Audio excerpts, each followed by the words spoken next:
Hey guys, tonight we begin with a quiet question. One that tends to surface when the world grows still, when the lights are low and the mind is allowed to wander gently. What if reality, as stable and familiar as it feels, occasionally slips? Welcome to the Midnight Narrator. Tonight's long-form sleep documentary is titled "The Day Reality Broke 15 Glitches in the Matrix You Can't Explain." Over the course of this peaceful journey, we'll explore moments when reality seemed to hesitate, when time skipped, when objects defied location, when memories refused to align with history, and when people across the world reported the same impossible experiences without ever knowing one another. We'll move slowly through eyewitness accounts, quiet rumours, scientific observations, and believable theories that suggest these moments are not errors of the mind, but subtle signs of an underlying structure, one that occasionally reveals its seams. As the night unfolds, we'll travel through stories of repeated moments, unexplained missing time, places where reality feels thin, animals reacting to invisible shifts, and individuals who awoke to find their lives slightly rewritten. And at the very end, we'll return to a single unsettling idea. If glitches exist, then a system exists. And if a system exists, it can break. This is a documentary meant to be listened to slowly. There is no rush here. Each chapter flows gently into the next, encouraging rest, reflection, and curiosity. If you stay with me until the end, the full picture quietly forms, one piece at a time. Before we settle in and begin our peaceful journey, take a moment to like this video and subscribe, only if what I share here truly resonates with you. Your support helps me create more of these videos, and if you feel like it, let me know where you're tuning in from and what time it is. It's always fascinating to see the many corners of the world where we connect. Now dim the lights, make yourself comfortable, and let's ease into tonight's journey together as we explore what lies ahead. Chapter 1. The moment reality felt off. There is a particular feeling that's difficult to put into words. A moment when the world looks the same, sounds the same, yet feels subtly misaligned, as if something shifted just beyond the range of perception. Most people have experienced it at least once. You're walking down a familiar hallway and for a split second it feels longer than it should be. You glance at the clock, look away, then look back, and several minutes have passed without memory. Someone speaks a sentence you swear you've already heard, word for word, tone for tone. Psychology offers gentle explanations for some of these moments. Déjà vu, micro-blackouts, memory misfires. The brain, after all, is a complex and delicate instrument. But as we drift deeper into the accounts gathered over decades, a more intriguing pattern begins to emerge, one that extends beyond individual perception. Across different countries, cultures, and time zones, clusters of people have reported the same sensations occurring within the same narrow windows of time. Not just similar feelings, but eerily identical descriptions. A sudden pressure behind the eyes, a brief ringing silence as if the world muted itself, a sensation of being watched, not by something present, but by something above the moment itself. In the late 1990s, several telecommunications workers across Europe independently logged strange experiences during overnight shifts. At precisely the same minute, in different cities, they noted equipment freezes, followed by a brief sense that time restarted. None of them knew each other. None were prompted. Their reports were filed quietly and never connected, until years later, when a private researcher noticed the timestamps aligned perfectly. More recently, online forums began documenting what participants called the pause. Thousands described the same phenomenon, reality seeming to hold its breath, cars frozen mid-motion, wind stopping, conversations halting as if waiting for a cue, then everything resuming slightly out of sync.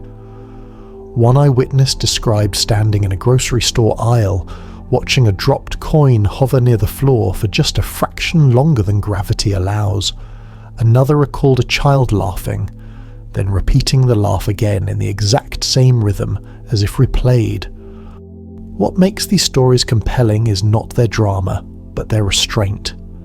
Most witnesses didn't panic. Instead, they felt calm, observant, as though something briefly slipped, then corrected itself. Neurologists have noted that during déjà vu, the brain shows patterns associated with familiarity without memory. Yet this explanation struggles to account for synchronized experiences, or for the physical sensations so many describe beforehand. That shared pressure, that quiet warning, some researchers, working quietly and unofficially, propose a different interpretation. They suggest these moments may represent system recalibration, tiny adjustments made when reality drifts microscopically off course, like a digital environment refreshing a frame or correcting an error before it propagates. In this interpretation, consciousness doesn't shut down, it notices. And perhaps that's why these moments feel unsettling. Not because something went wrong, but because something was fixed. People who experience these events often report lingering after effects, heightened awareness, vivid dreams, a sense that the world is slightly more fragile than it once seemed, as though they caught a glimpse behind the curtain, only for it to fall gently back into place. Tonight, as you listen, you may recall a moment of your own, a time when reality felt off. If so, there's no need to analyze it now. Simply notice the memory. Let it pass like a slow-moving cloud, because as we'll soon discover, these moments are not isolated. They are the first quiet signs of something much larger. Chapter 2: Objects that defied location. There is a small, quiet terror in looking for something you know you just held and finding it gone. Not lost in the ordinary way that happens to keys or a misfolded sock, but erased from its place as if the world had briefly forgotten it existed. Tonight we move slowly into stories of objects that vanished from locked rooms and reappeared in impossible places. Listen with soft attention.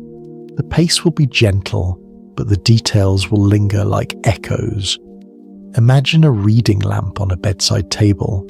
You set it down, you close the book, and in the span of a single breath, it's not there. You search the room, every drawer, beneath the bed, the exact place where it should be, and nothing. The room is undisturbed. No sign of forced entry, no misplaced items.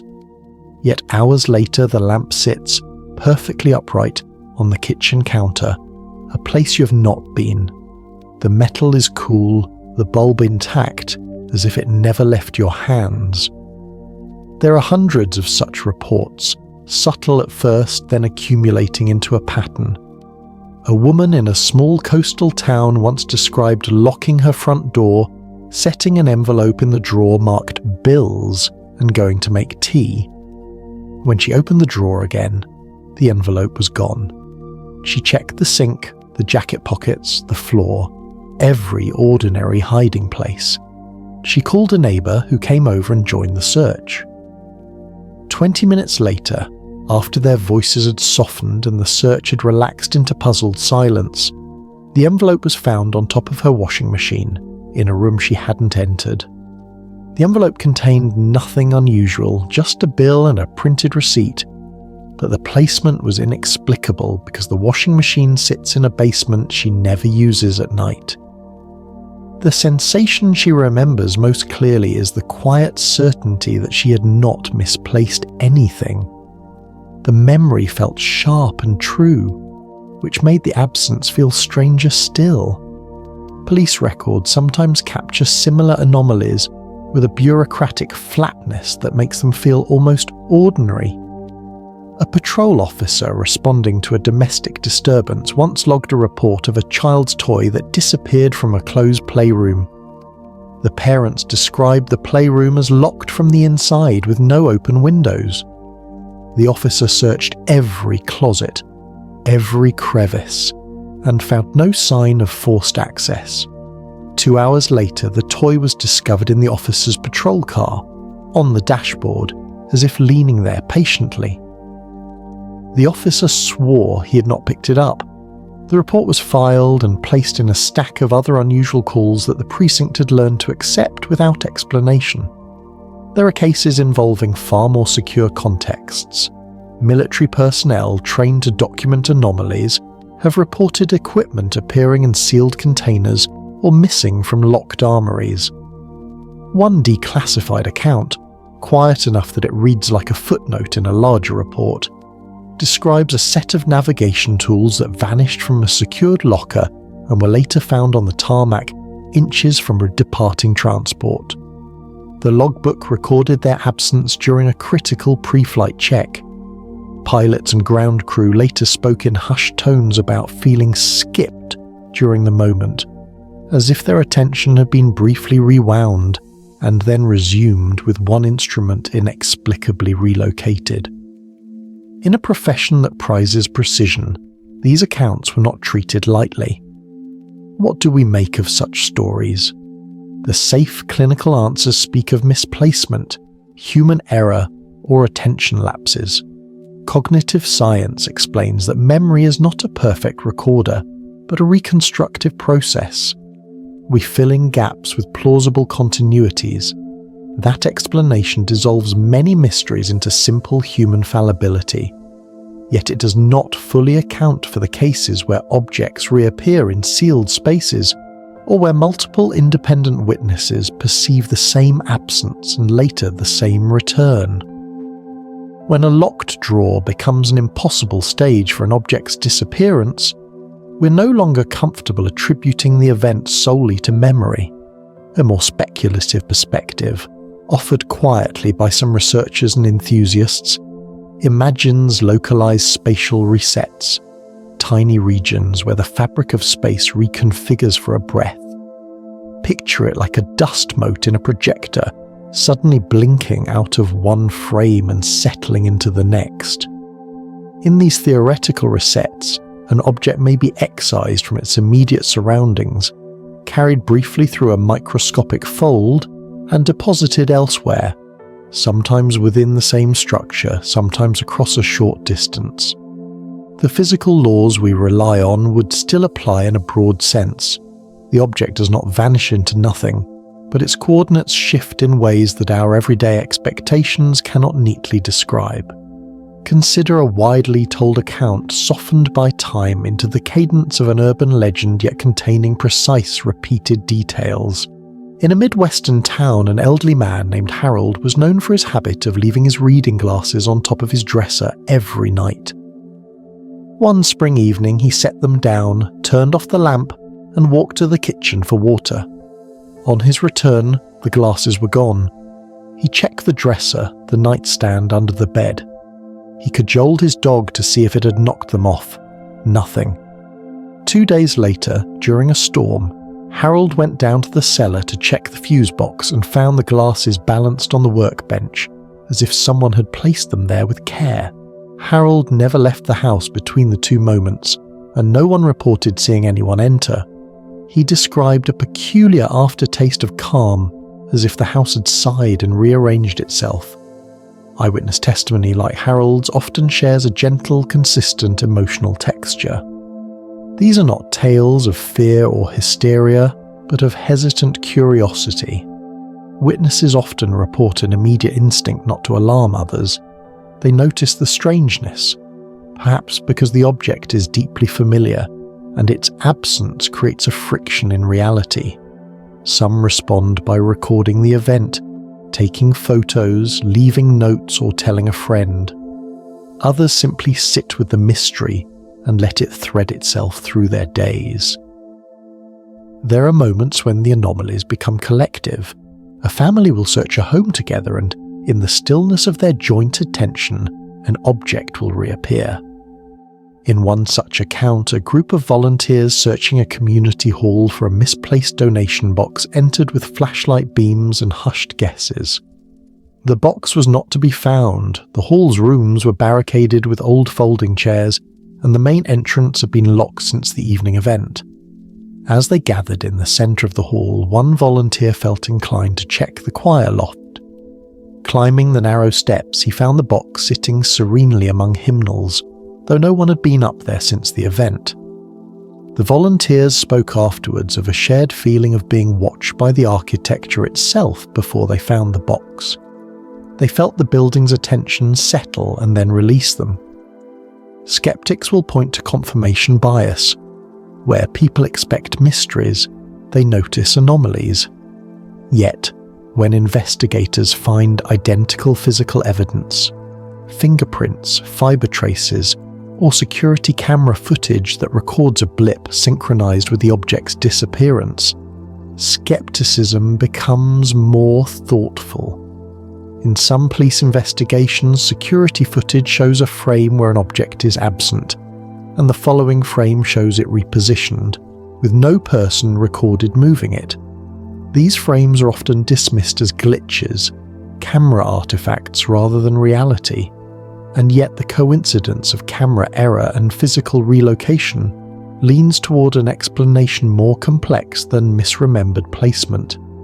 Engineers and physicists who discuss these phenomena in private sometimes use language borrowed from topology and quantum mechanics, careful to couch speculation in humility.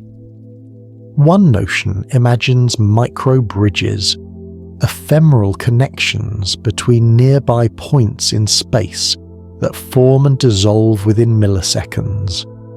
If such a bridge were to open in a small region, it could transfer matter in a way that appears instantaneous. Another notion proposes that our macroscopic sense of continuity depends on a web of constraints. When a constraint flickers, the system resolves by moving a small number of elements to preserve global coherence. Objects would thus be shifted rather than lost.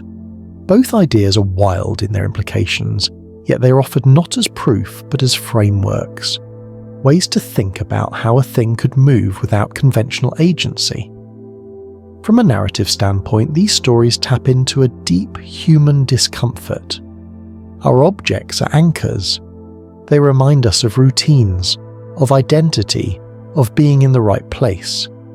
When an anchor slips without explanation, we are forced to question the solidity of the world we inhabit. That's why many witnesses describe the aftermath as a subtle unease, like noticing a hairline crack in an otherwise steady wall. It does not collapse the room, but it becomes visible. An interesting cluster of cases involves sealed containers, safes, locked filing cabinets, or jars that were screwed shut.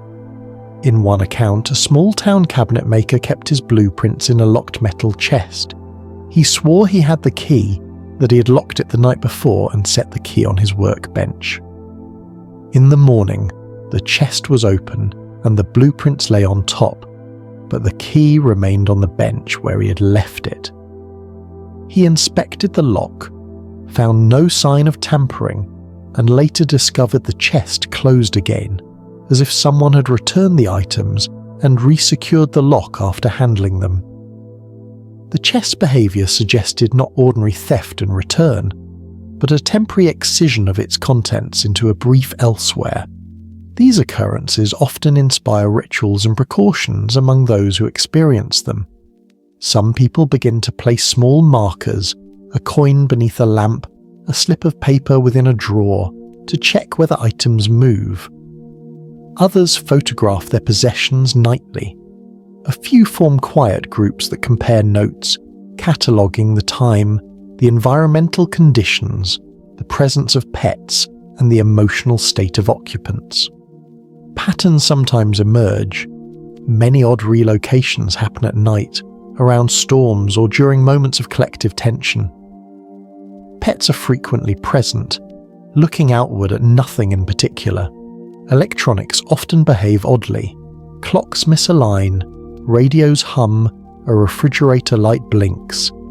Such co-occurring anomalies add weight to the idea that these events are more than misplacement. For those of us listening now, there is a gentle invitation in these stories to notice without fear the small misalignments in our own lives, to pause and remember where we set a glass, where we placed a book, and to observe how the world responds.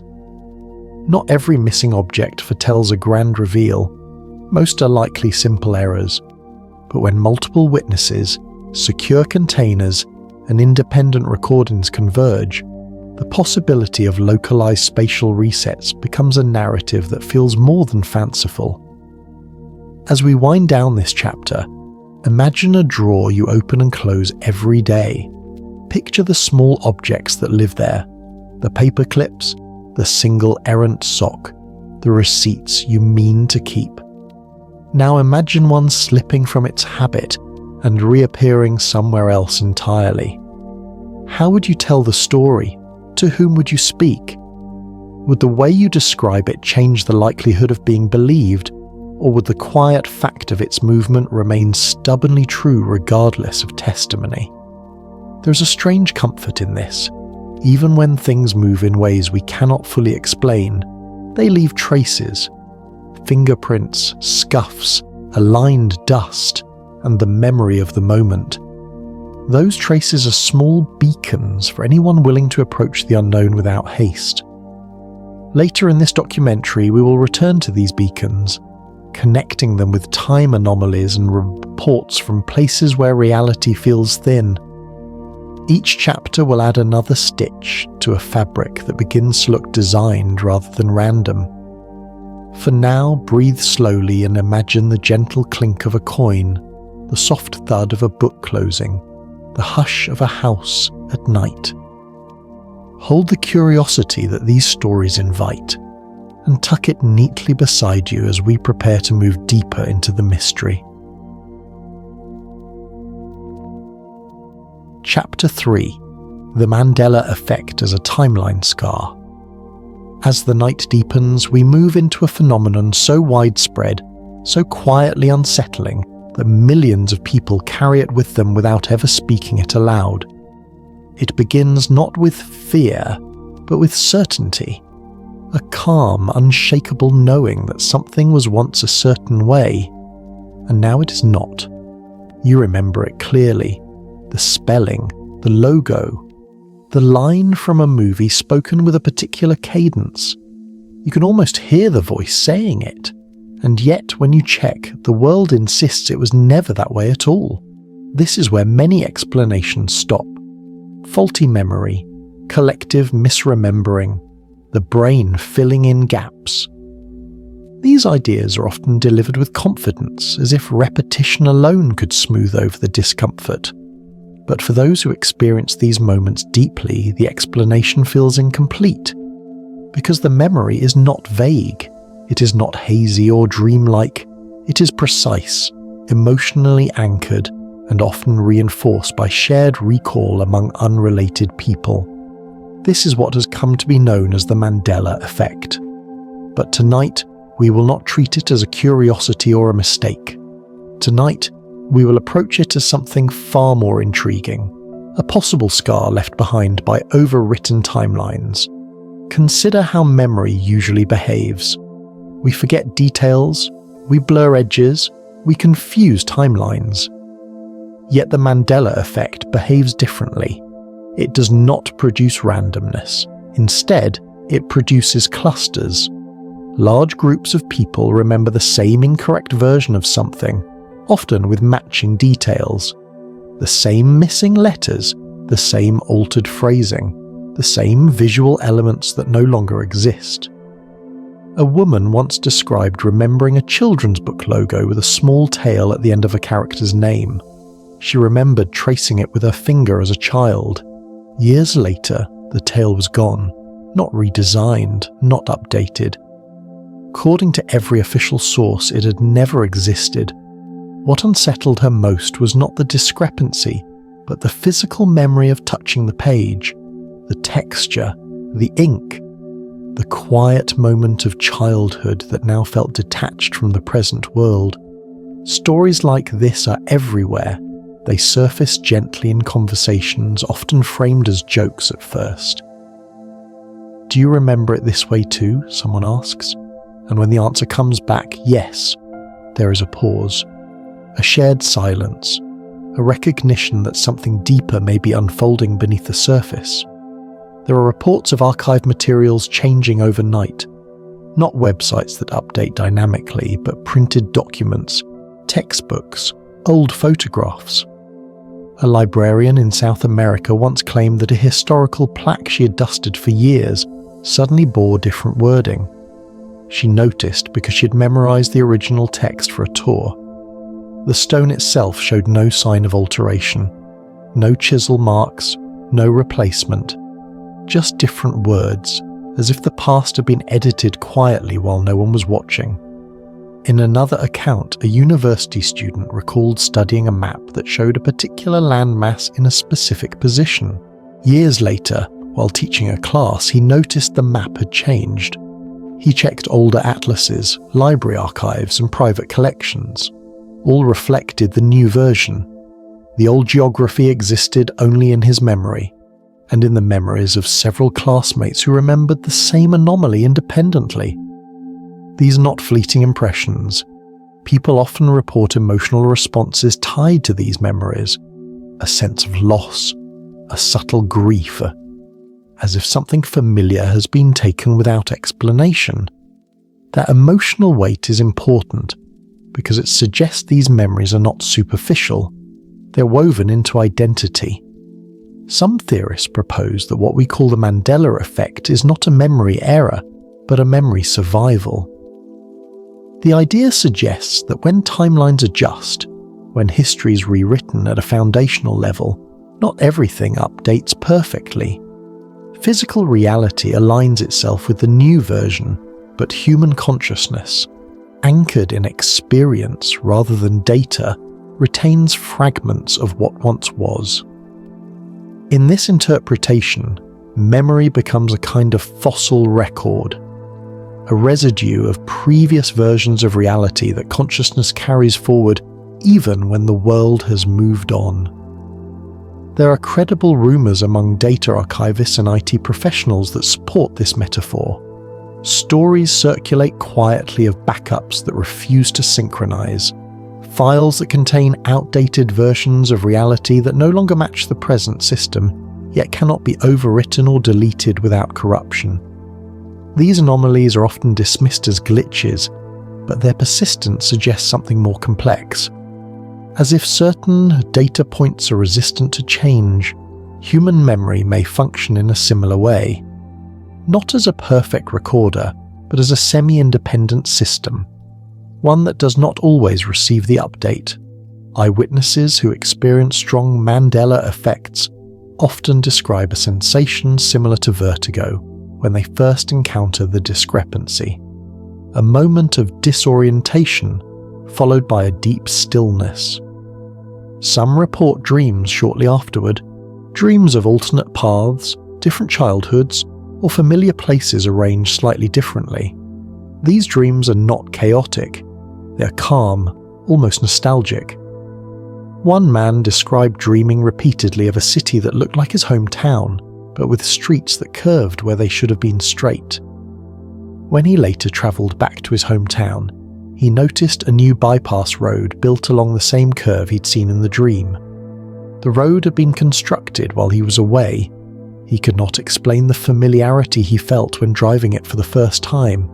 Skeptics argue that the Mandela effect can be explained through social reinforcement and suggestion, that once an incorrect version is introduced, it spreads like a virus. But this explanation struggles when confronted with cases where the memory existed long before the concept was named. People recall noticing discrepancies years before ever encountering others who shared them. There are also cases involving children, young enough to lack exposure to the supposed incorrect versions, who still recall the same alternate details. Their memories form independently, untouched by online discussion or cultural reinforcement. This suggests that something other than suggestion may be at work. If we entertain the idea of timelines, parallel, branching, or layered, then the Mandela effect takes on a new meaning. It becomes a sign not of chaos, but of structure. Timelines may not collapse cleanly. They may merge, overwrite, or converge imperfectly, leaving behind artifacts. Memory, in this view, is not failing. It is bearing witness. There's a quiet elegance to this idea. It suggests that reality is not fragile but adaptive, that when changes occur, the system prioritizes continuity over perfection. Small inconsistencies are tolerated because the overall structure remains intact. The system moves forward, even if a few echoes remain. People who experience strong Mandela effects often become more attentive to the world. They notice patterns. They pay closer attention to detail. Some describe a heightened sense of presence, as if the awareness that reality can change has sharpened their perception of the present moment. Others feel unsettled, as if standing on ground that might shift again. Tonight, as you listen, you may find your own memories surfacing. A logo that feels wrong, a phrase that no longer exists. There's no need to resolve these feelings. Simply allow them to be. Consider the possibility that memory is not the problem, but the evidence. Because if timelines can change, then something must be managing them. And if something manages them, then the small errors, the scars, are not failures. They are clues. As this chapter draws to a close, imagine a book being edited while it's still being read. Most readers will not notice the changes. Some will sense that a paragraph feels different. A few will remember the earlier version clearly. Those memories do not stop the story from continuing. They simply remind us that the story is alive. In the next chapter, we will move from memory to motion, from altered recollections to repeated moments. Stories of people who found themselves trapped briefly in time, living the same seconds again and again, as if reality was caught in a loop it could not immediately escape. For now, rest in the idea that memory may be more than recall. It may be a quiet archive of worlds that once were. Chapter 4. Time Loops. People couldn't escape. There are moments when time, which usually flows like a quiet stream, seems to ripple and fold back on itself. These are not the large cinematic time loops of movies where characters learn and change across repeated days. Instead, these loops are small, precise, intimate, seconds to minutes that replay like a skipping record, the same gesture returning, the same phrase spoken again, with witnesses caught in the repetition and unable to move the frame forward. As you settle in, listen slowly. The details are gentle but persistent, and they ask for patient attention. Imagine walking down a familiar city street at dusk and feeling a small jolt of déjà vu that thickens into a loop. A bicyclist passes, a delivery truck brakes, a woman on the corner laughs, and then, without any conscious choice, you find yourself in the same moment again. The same bicyclist, the same truck, the same laugh, retraced exactly down to the rhythm of the truck's brake and the woman's breath.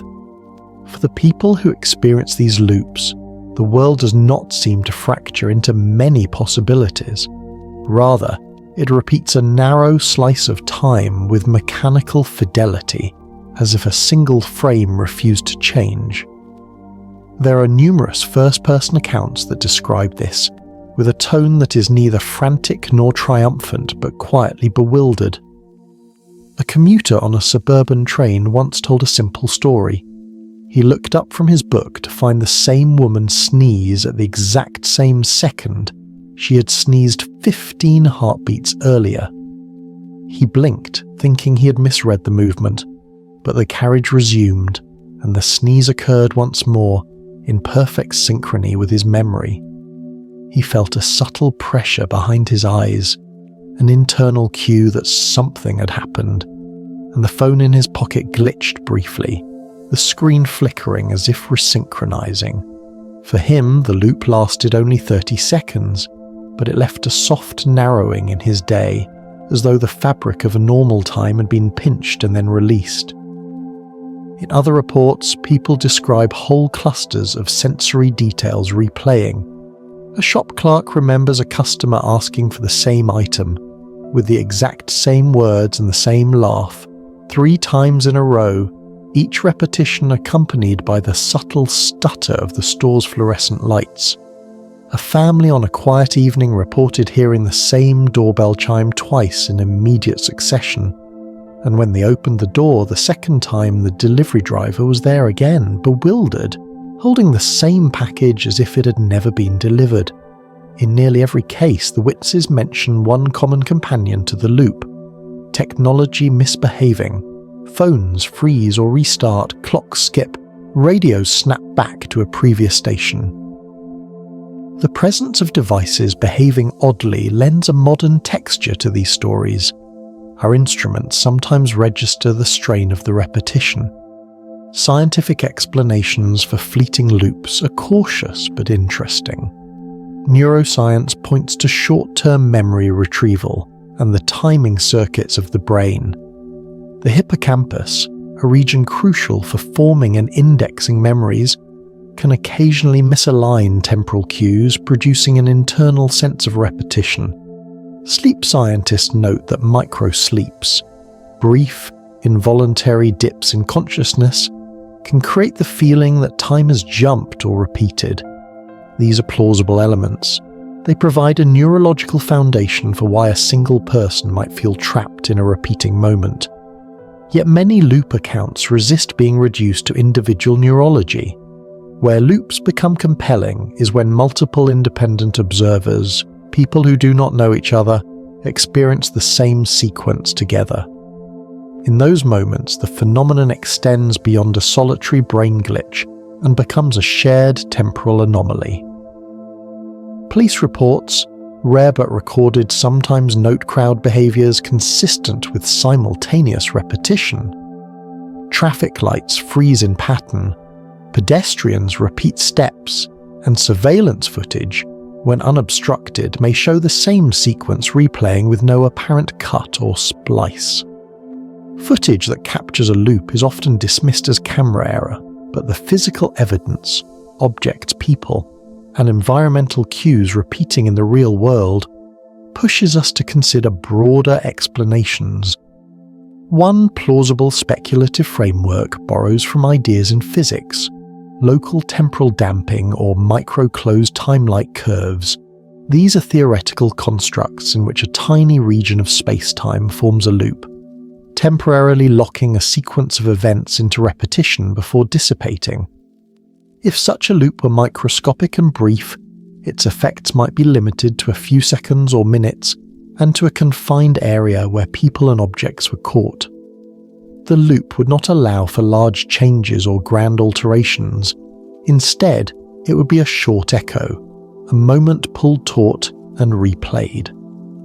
Imagining this helps explain why loops often center on small pedestrian scenes, doorways, intersections, aisles, places dense with regular human motion where a misalignment could be more easily noticed.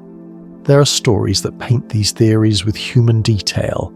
A night shift nurse recounted stepping into a hospital corridor and feeling as though the world held its breath. She watched a janitor wheel a cart the length of the hall, pass a patient's door, and then, impossibly, pass again. Exact same steps, same scuff of the cartwheels. Her colleagues, a few yards down the hall, described the same repetition independently. During the loop, equipment displays momentarily froze, showing identical readings in 2 successive frames. The nurse said the sensation was like watching a film strip caught on the projector's tooth, suspended in the same frame. When the loop ended, the corridor felt marginally warmer, as though energy had been released. There are also accounts where the loop seems to have a purpose or a corrective quality. People who have experienced these replayed instants sometimes notice subtle changes afterwards: a minor accident avoided, a phrase said differently, a small object appearing where it had not been before. This has led some observers to suggest that loops might function as error correction mechanisms. If a small misalignment in the tapestry of events is detected, the system could replay a moment to overwrite a tiny inconsistency. In this interpretation, repetition is not a failure but an opportunity to fix a microflaw before it propagates into something larger. This idea of correction resonates with several anecdotal accounts. A delivery driver once described making a wrong turn that led him back to the same intersection twice in quick succession. On the second pass, he avoided a collision that he had not even noticed on the first pass. He later reflected that the repetition had allowed him to act differently on the second iteration, suggesting that the loop provided a chance to alter the outcome. Whether this is causal or merely perceived after the fact is difficult to determine, but the notion provides a gentle, even comforting possibility. The system, if system there is, may nudge events towards safety. Another thread in loop narratives involves emotional response. Rather than panic, many witnesses report calm, or at least the absence of terror. People describe a strange acceptance during the repetition, as if some part of them recognized the loop and waited it out. This is notable. If loops were purely mechanical glitches, one might expect alarm. Instead, there is often a softness to recollection, an impression that the world is more patient than it seems, that time itself can be coaxed back into harmony without violence. Not all loops are benign. In rarer accounts, people have described anxiety, disorientation, and a lingering sense that their days are slightly off-kilter afterward. Some trouble sleeping, finding that dreams replay episodes of the loop. Others report subtle coordination problems, as if temporal awareness has been momentarily frayed. These after effects suggest that even small temporal anomalies can leave marks on the human nervous system. We must also consider the cultural weight of looping narratives. Time loops have become familiar through fiction, and our imaginations shape how we interpret unusual experiences. Yet many first-person reports predate mainstream loop tropes, and come from individuals untouched by genre influence. This lends them a quiet credibility. They are not retellings of a popular script, but spontaneous descriptions of lived moments. As you listen, consider how loops influence the ordinary rhythms of life. They prompt small rituals, people double-check their watches, they note the positions of cars and signs, they take solace in photographing a scene to compare frames. Some start to leave physical markers, an unfolded paper, a pressed leaf, so they can tell later whether something repeated. Others simply tuck the feeling away, like a pebble in a pocket, carrying it as a reminder that time is not as steady as they had assumed. Before we move on, imagine a single second expanded. Hear it stretched like a breath held longer than usual. Feel the small astonishment of watching something you thought had just happened roll by again. The repetition is not terrifying. It is simply notable, a small irregularity in an otherwise steady world. These moments accumulate, and when they do, they form a pattern, an outline we will follow in later chapters as we examine devices that anticipate the future, places where reality thins, and the people who wake into altered versions of their lives. In our next chapter, we will explore a closely related phenomenon, the eerie instances when people around us seem to act as if they are following a script. We will look at accounts of robotic behavior and frozen expressions, and the strange comfort and dread that come with encountering another human whose responses appear delayed or preordained. For now, breathe slowly, let your shoulders loosen, and hold the image of a second that repeats like a soft echo. Chapter 5. NPC Encounters, when people act unscripted. There is a subtle chill that arises not from something eerie in the dark, but from watching a person you know behave in a way that feels wrong. Not rude or unkind, but oddly mechanical. A neighbour who recites the same phrase in the same cadence 3 nights in a row. A server who pauses mid-motion and repeats a gesture with the precision of someone following a script. These moments are small and easily passed over, yet when they accumulate, they leave a distinct impression, like glimpsing a rehearsal of life rather than life itself. We begin with quiet, ordinary scenes. A commuter on a morning train looks up and sees a man staring at the carriage door for an uncomfortably long stretch of time. The man does not fidget, does not check his phone, does not move his eyes to the passing platform. He remains still, as though waiting for a line to be delivered. Then, when the train slows, he stands, turns his head in exactly the same way he did before, and speaks to no one in particular. "Tickets, please." He repeats the phrase twice with the same rhythm. The commuter later watched a grainy video captured by a fellow passenger and saw the same repetition preserved in the frame. The commenter who posted the clip wrote simply, "He looks like a background extra who forgot his cue." Such stories surface again and again. A barista who fills 5 cups, sets them down, then lifts them and sets them down once more in the exact same arrangement. Each motion mechanical and precise, as if the first pass had been a rehearsal. A high school class where, in the middle of a lesson, a student stands, reads a line from a piece of paper without inflection, then sits back down and resumes as though nothing happened. Parents describe children who, for a minute, respond with canned phrases they have never heard their child use before. Phrases that sound oddly formal, like stage directions disguised as social speech. When these moments appear in public spaces and are captured on video, they spread quickly. The clip is played and replayed, comments accumulate and a pattern emerges. Strangers across locations describe the same small behaviours: repetition, delayed reaction, an absence of micro-gestures that normally accompany speech. The viral nature of the clips adds its own strange texture to the phenomenon. Screens show us our own oddities, and those oddities crowd the corners of our attention, demanding we notice.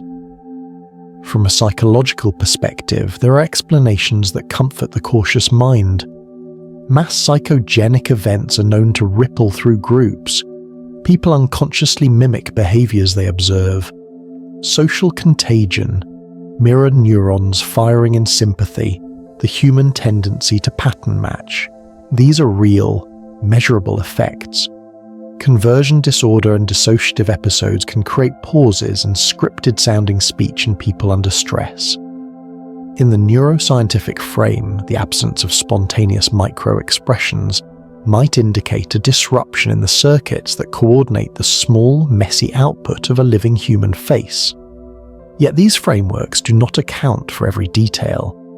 Consider the accounts from people in isolated environments, rural towns, remote hospitals, or night shifts where screens and networks are sparse.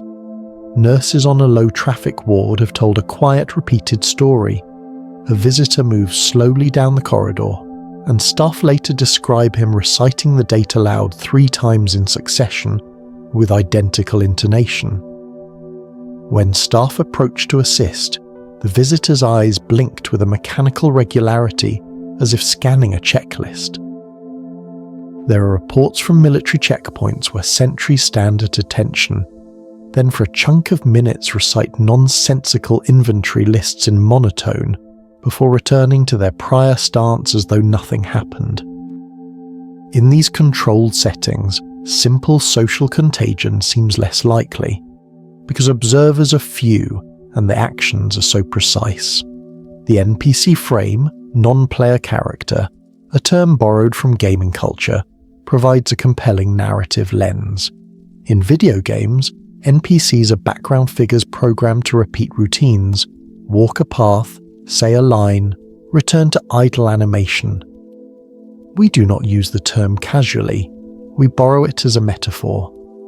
What if, in our reality, there are occasional moments when a human behaves as though following a background script? What if certain individuals or certain moments are orchestrated at a level below our everyday perception, and their performance sometimes slips into view? This idea suggests several possibilities. One is that there exist background agents, either engineered constructs or emergent patterns, that serve to populate reality with plausible, stabilizing behavior. They function much like extras on a film set, present enough to make scenes believable, but not central to the narrative. If one of these agents were to lose sync, its repetition or delayed reactions might be visible to bystanders. Another possibility is that ordinary people are, at rare times, temporarily coupled to a guiding routine, an algorithmic nudge that shapes small actions for reasons unknown, crowd control, environmental smoothing, or something more obscure. In our stories, people often describe a common physical sensation during such encounters, a thinning of ambient noise, a slight pressure at the temples, and a softening of colour around the edges of their vision. It is as if the world briefly switches to low-fidelity mode. Witnesses frequently report that animals react. Dogs pull back, birds pause mid-flight. Signs that non-humans' perception registers the anomaly as well. Pets may refuse to enter a room where a person stands motionless. These animal cues reinforce the oddity for observers because animals do not care for cultural narratives. Their reactions are immediate and unself-conscious. There are also accounts that suggest these scripted behaviours are sometimes purposeful. A woman waiting at a bus stop noticed a man approach, freeze, and recite a precise description of the bus route and a schedule she had memorised as a child. He then walked away unchanged. The woman later speculated that the repetition had served as a correction, like someone checking a line of code against a reference. In other words, the scripted recitation might momentarily restore coherence to a local patch of reality. Sociologists point out that the modern attention economy amplifies such encounters. We live with cameras in our pockets, and the knowledge that we might be recorded can subtly alter behaviour, sometimes producing stilted, performance-like interactions. It is important to separate the effect of being watched from the uncanny mechanicality described in these accounts. Being filmed does not usually produce the eerie repetition we are describing. Instead, the repetition is often uninterrupted by the social awareness that typically accompanies being observed. That lack of self-consciousness is what makes these encounters feel foreign. There are quieter, more intimate variations. A partner who suddenly replies with a phrase that perfectly repeats a line from a book they never read. A friend who pauses mid-laugh and omits a single word. Again, with a tone that suggests not confusion but an instruction. These small private moments are perhaps the most unnerving because they happen inside the safety of our relationships. They raise subtle questions. If the people around us can be momentarily guided, what then anchors authenticity? And if such guidance exists, what is its purpose? Engineers and programmers sometimes approach the subject with a particular curiosity. They use analogies that make sense in code, cache invalidation, race conditions, and failing processes that hang and then resume. In code, when a resource is locked, or when a race condition occurs, processes can repeat or pause. If reality has an underlying infrastructure, not necessarily computer-based in the human sense, then similar failure modes could produce the looping, scripted behaviours we observe in people. This is speculative, but the analogy helps create a mental model that bridges human experience and systemic explanation. Importantly, these encounters rarely escalate to violence or widespread panic. The majority of witnesses describe confusion, amusement, or a resigned curiosity. This lack of alarm is itself a clue. If these moments were malicious or designed to traumatize, we would expect a different tonal quality in testimony. Instead, we find repeated descriptors: robotic, deliberate, softly recited, and brief. The encounters are fleeting, like nearly forgotten lines in a play, and then life resumes its improvisational rhythm. For those who experience multiple such events, a quiet pattern emerges. They report becoming more attuned to rhythm and cadence in speech, to the small micro-gestures that make human behavior messy and alive. They begin to notice when someone moves their lips but does not speak, or when a handshake feels practiced rather than spontaneous. Some adopt small tests, a question asked in an unusual way, an off-rhythm phrase, to see if the person responds naturally or stalls. These tests are neither scientific nor accusatory. They are survival strategies for the mind trying to navigate a world that sometimes feels artificially smoothed. There are also communities that form around these observations: online threads, private chat groups, and local meetups where people compare notes. Members share patterns, times of day when encounters are more common, environmental conditions like storms or power fluctuations, and often the types of places where scripted behavior seems to surface: transit hubs, bureaucratic offices, and large events where the density of people makes background coherence especially valuable. Some users keep meticulous logs, noting facial expressions, exact phrases, and micro-gestures so that the reports can be compared across time and location. These logs take on an almost scientific air, though their methods are informal. As with earlier chapters, there are reasonable alternative explanations: social mimicry, neurological episodes, the human propensity to see pattern in noise. But the breadth of accounts, their occurrence in sparse and controlled environments, and the consistent emotional texture across witnesses push us to consider more expansive models.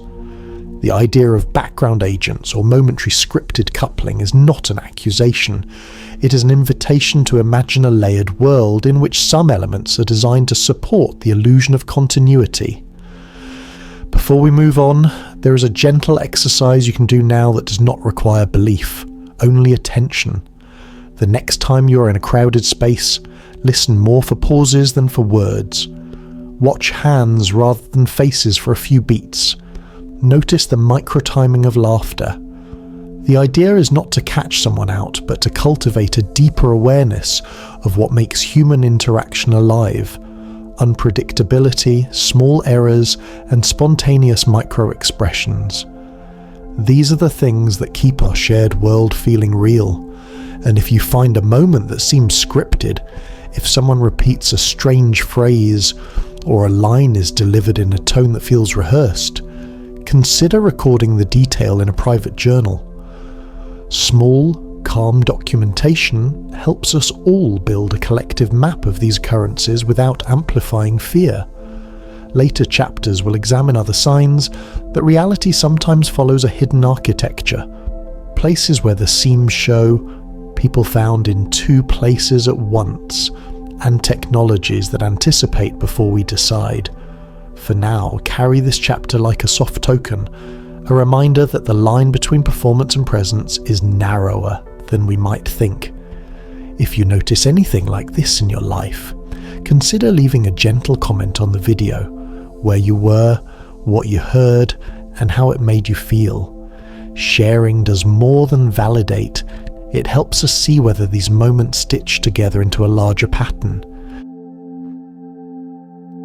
Chapter 6: Locations where reality is unstable. There are places in the world that carry a kind of hush, an almost electrical stillness that makes you slow your footsteps and breathe differently. Some call them liminal spaces, thresholds between one reality and the next. Others call them haunted, peculiar, or simply uncanny. Tonight we will move gently through those places, taking our time to notice textures, sounds, and the small repeating details that make a location feel as if it is being patched and repatched beneath the surface of everyday life. Listen as if you are walking down a long, dim corridor. Allow the images to settle around you like a warm shawl. And begin with a road you know well, a route you've taken 1,000 times.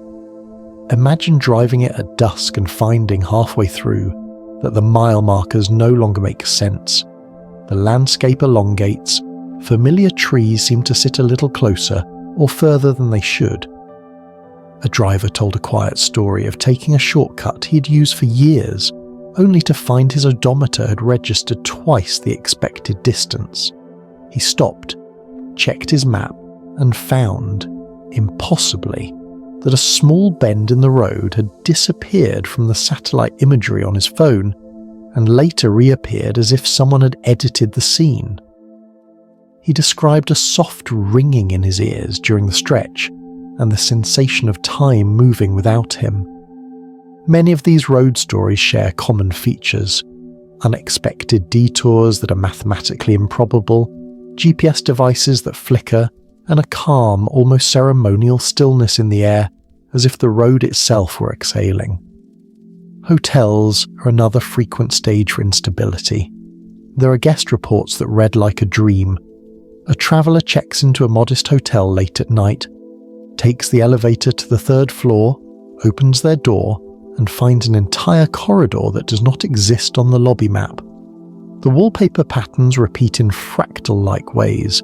Corridors loop gently back on themselves, and stairwells arrive at floors that do not correspond to the elevator's readout.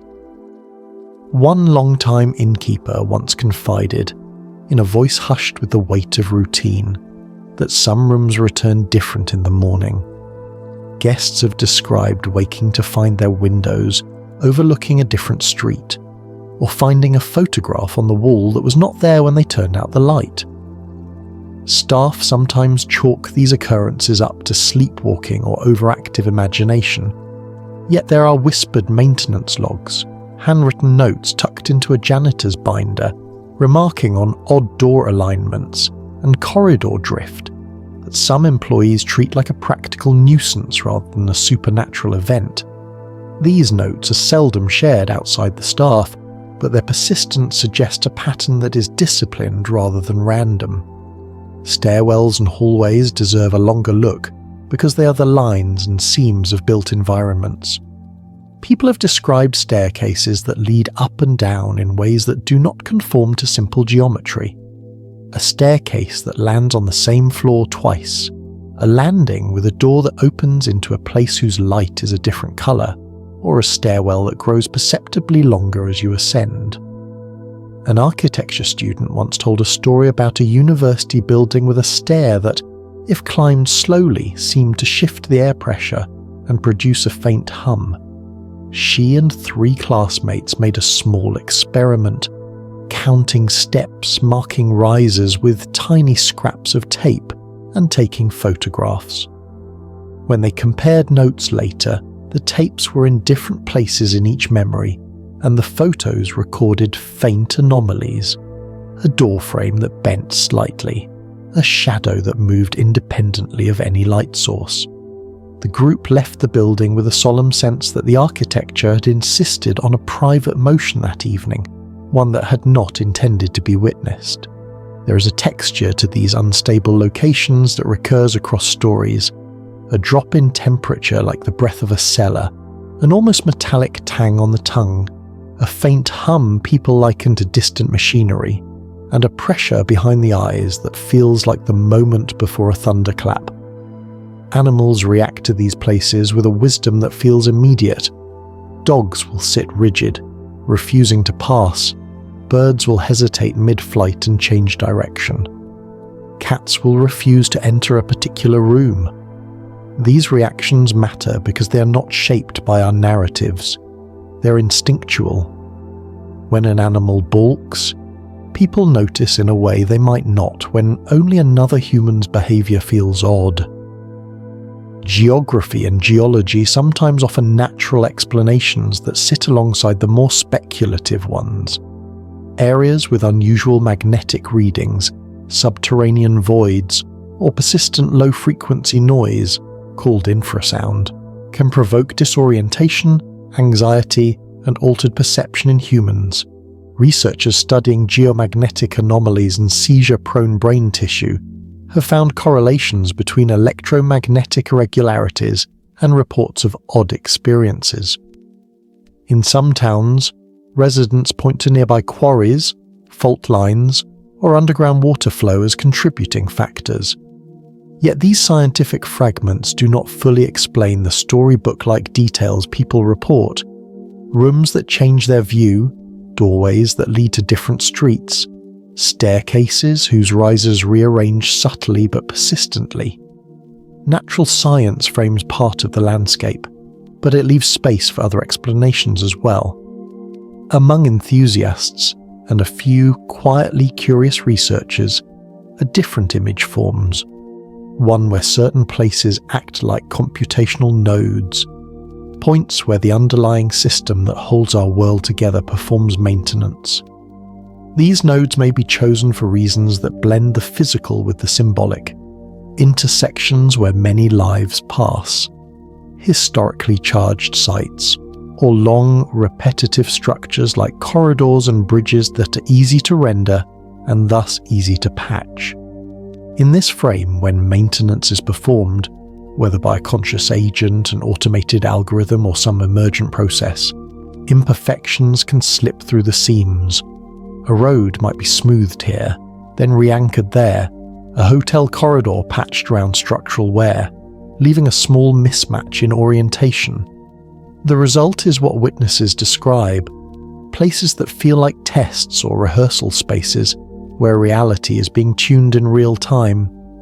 Folklore often gathers around unstable places, folding stories into the architecture itself. An old town square may have a story of a lost clock tower that reappears in the memories of villagers every few decades. An abandoned railway bridge becomes the spine of 100 legends, each claiming that time behaves oddly there. These local tales function as memory maps, markers people use to explain their unease. Over time, the tales themselves modify how people perceive the place, and perception can steer attention in ways that make anomalies more likely to be noticed, recorded, and shared. There are also tales of institutional awareness, rumours that engineers, urban planners, and facility managers sometimes resign or transfer after encountering anomalies they cannot explain. These stories are usually soft and circulated in hushed tones, the sort of rumour that thrives in staff rooms and break areas. They speak not of conspiracy so much as quiet professional discomfort, the unease of someone trained to measure, predict, and fix, who confronts a mismatch that cannot be held within standard tools. These accounts are rarely documented in official reports. They exist in the margins, handwritten notes, a coffee-stained memo, and their very informality adds weight to their authenticity for those who collect them. For anyone who visits these places, there is a practical, gentle approach to take. Move slowly. Note the small things, the angle of a railing, the pattern of ceiling tiles, the temperature at different spots in a corridor. Take one photograph, not as proof, but as a way to anchor memory. Speak, if you must, but softly. These are not places that reward alarm. Many witnesses say that the proper response is patience.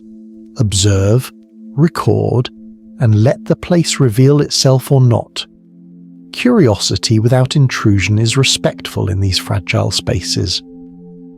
As we close this chapter, allow your imagination to walk a long hotel corridor at a quiet hour, the carpet muffling your steps, the light just low enough to soften detail. Imagine pausing by a door and feeling a faint pressure at the back of your throat, as if the building itself were breathing. These sensations are not dramatic. They are subtle, patient, and persistent, and they invite you to pay attention. In the next chapter, we will move from places to people once more, considering the chilling instances of seeing the same person in two places at once. We will trace the threads between duplicated presents and unstable locations, noticing how often they intersect and what that intersection might suggest about the structure beneath our feet. Chapter 7. Seeing the same person in two places. There is a particular kind of unease that settles in when recognition arrives too quickly. You see someone you know, unmistakably, in a place they should not be. Their posture, their walk, the small tilt of their head, everything aligns. Your mind performs the quiet arithmetic of certainty, and the answer is clear. It is them. And then, moments later, you see them again, somewhere else. These stories rarely begin with panic. They begin with familiarity. A school teacher recalls standing in the staff room, greeting a colleague she had worked with for years. They exchanged a few words about the day's schedule, the weather, the usual small markers of routine. Minutes later, she walked down the hall and saw the same colleague entering a classroom at the far end of the building, coat still on, bag still over the shoulder, moving with the same unhurried pace. At first, the teacher assumed she had misjudged time. But when she asked later how her colleague had moved so quickly between places, the answer was calm and firm. She had not left the classroom all morning. Hospital staff report similar moments with an almost clinical clarity. A nurse logs a patient interaction with a doctor during a night shift, notes the doctor's tone, the specific instructions given, the way the overhead lights reflected off the doctor's glasses. Later, reviewing records, she discovers that the doctor was charted in surgery at the exact same time. Another nurse, working a different wing, independently remembers seeing the same doctor in that same minute. Neither nurse knew the other had noticed anything unusual until they compared notes days later. These are not fleeting glimpses or mistaken silhouettes. The witnesses often speak of sustained interaction, conversations held, objects handed over, eye contact made. The experiences feel grounded, anchored in sensory detail. That grounding is what makes them difficult to dismiss. The word doppelganger carries folkloric weight, conjuring images of omens and mirrored souls. But many modern accounts strip away the myth and leave behind something quieter and more puzzling: duplication without drama. The second presence does not behave menacingly. It does not announce itself. It simply exists, briefly, convincingly, and then recedes. There are cases where the duplicated person is unaware of their double entirely. A man once received a phone call from a friend asking why he had ignored them at a cafe earlier that day. The friend described watching him sit alone, drink a coffee, check his watch, and leave without acknowledging their wave. The man was certain he'd been at work the entire morning, supported by time-stamped access logs and co-workers who had spoken with him during the same window. The cafe's security camera footage, later reviewed, showed someone who looked exactly like him, but whose face, when paused and enlarged, seemed slightly softened, not blurred, just less precise around the edges. In schools, teachers have reported students being marked present in two classrooms at once. In one account, two instructors independently scolded the same student for tardiness on the same day, each believing the student had just arrived from the hallway. When confronted, the student was confused and insisted he had only been in one class. Attendance records showed an overlap that could not be reconciled. Administrators quietly corrected the records, but the teachers remembered the incident for years, describing it later as one of the few moments that made them question the rigidity of time and presence. Psychology offers several explanations that attempt to soften the edges of these stories: mistaken identity, memory contamination, stress-induced confabulation. In crowded environments, the brain may pattern match faces quickly, filling in gaps when information is incomplete. These explanations are not without merit. Human perception is efficient, not perfect. Yet they falter when multiple witnesses, separated by distance and unaware of one another, report the same duplication with consistent details.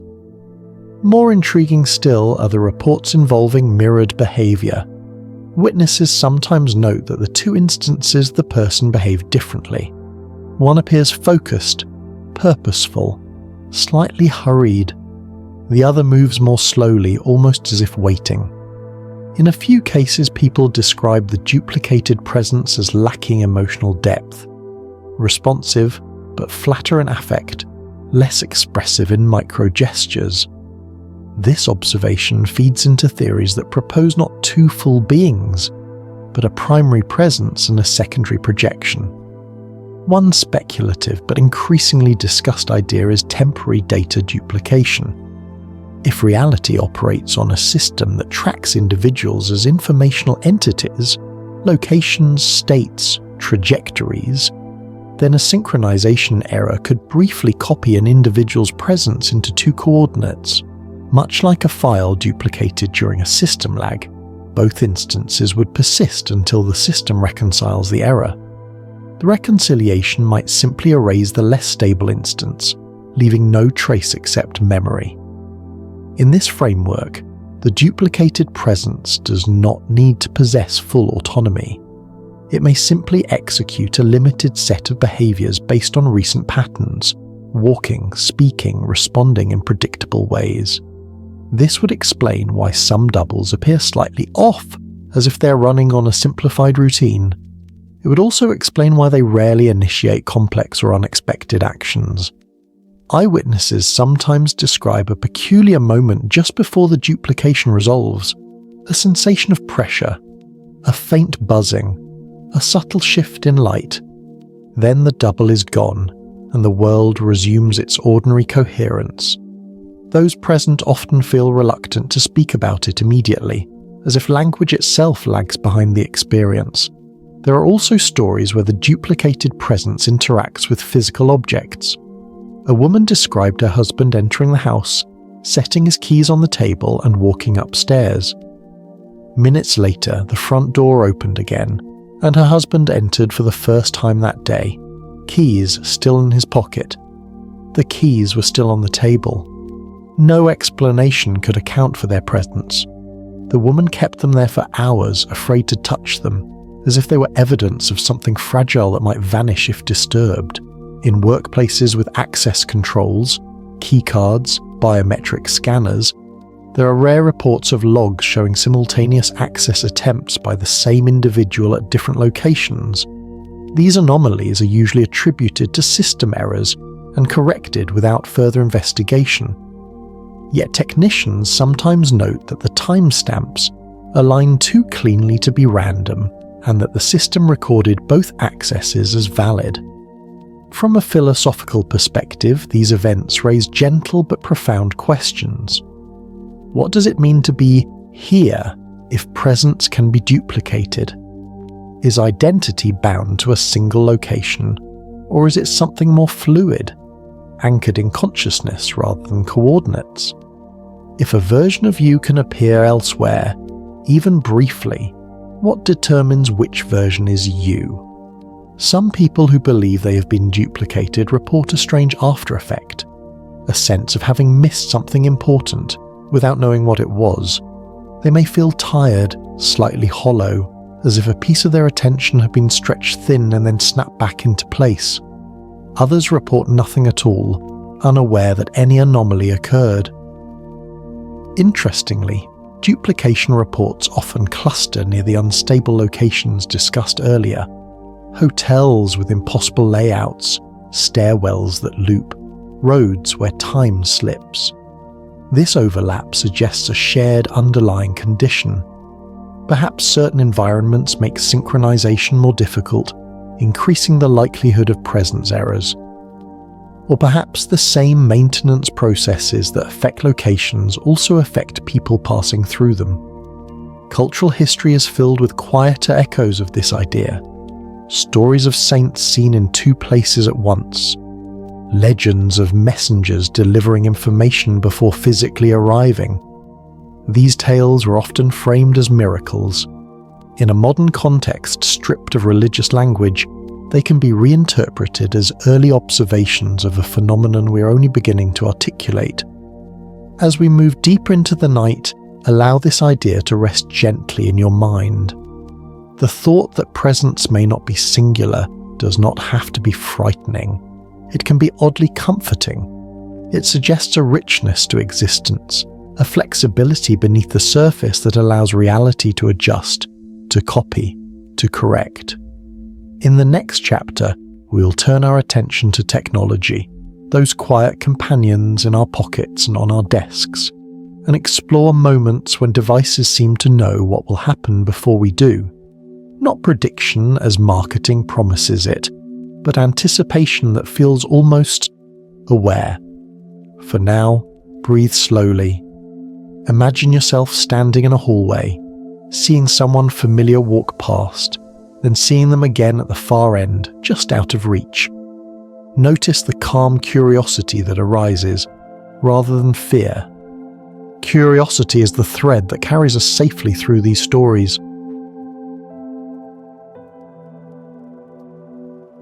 Chapter 8. When technology knows before you do. There is a quiet intimacy between humans and their machines that has grown slowly, almost unnoticed. Phones rest beside our beds. Laptops warm our laps. Smart speakers listen patiently from corners of rooms. Over time, these devices have learned our habits, not through intention or awareness, but through repetition, pattern, and probability. And yet, within this familiarity, there are moments that feel different. Moments when technology does not simply respond but anticipates. Moments when it seems to know something before we do. These stories often begin innocently, even mundanely. A man reaches for his phone to message a friend he hasn't spoken to in months, only to find a notification waiting, sent seconds earlier, from that same friend, asking the very question he'd been about to type. A woman opens her laptop intending to search for a phrase she has never spoken aloud, never typed before, and finds it already suggested, fully formed, waiting at the top of the search bar. At first, these experiences are brushed aside as coincidence. The modern world is full of data after all. Patterns are bound to overlap, but some overlaps are too precise to ignore. Consider the reports of people receiving calendar reminders for events they never scheduled, only for those events to occur later that day.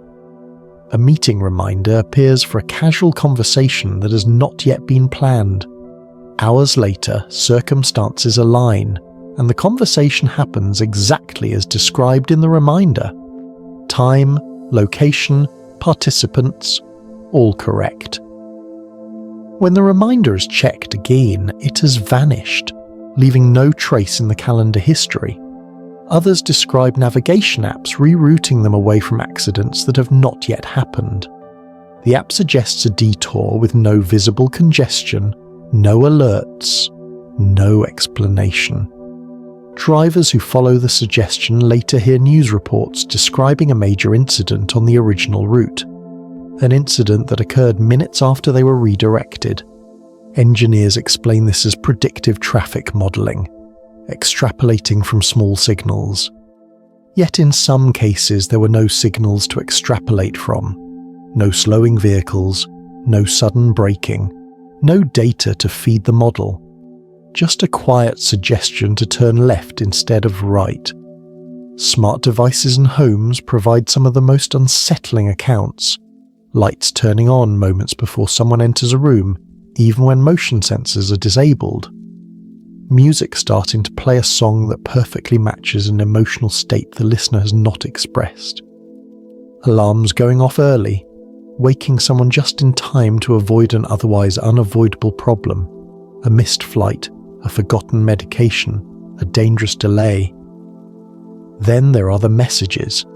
People report receiving text drafts, unfinished messages saved in their phone, from themselves, written in their own voice, containing information they did not consciously know at the time. A reminder to check a tyre that later turns out to be dangerously worn. A note to call a relative just before news arrives that the relative needs help. The drafts are time-stamped earlier, sometimes hours earlier, but there is no memory of writing them. One particularly unsettling pattern involves autocorrect and predictive text. Users describe typing a sentence and watching as the suggestion bar completes it, not just grammatically, but contextually, emotionally, even poetically. The suggested text aligns so perfectly with an unspoken thought that it feels intrusive. In rare cases, the suggestion includes information the user has not yet encountered, a name they do not recognize, which later becomes relevant. A phrase tied to an event that has not yet occurred. From a technical standpoint, these systems are designed to predict. They analyze enormous datasets, learning how people behave, what they choose, what they say next. They do not need awareness to appear intelligent.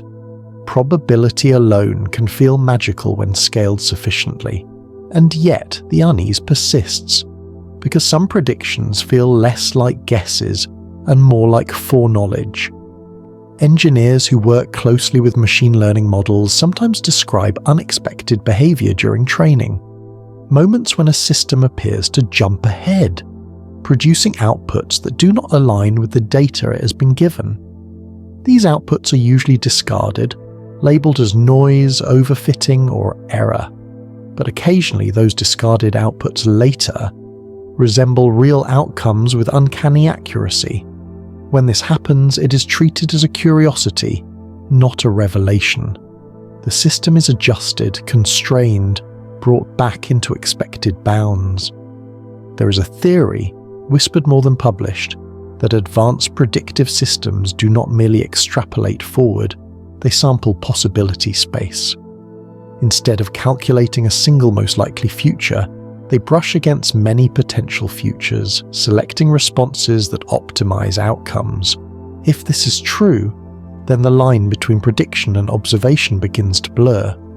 The system is not seeing the future exactly, but it is touching its edges. In this framework, occasional leaks are inevitable. A reminder appears because, in most sampled futures, that reminder was created. A reroute occurs because in many futures the road ahead became blocked. The system does not know why, only that avoidance yields better results. From the user's perspective, this feels like foresight.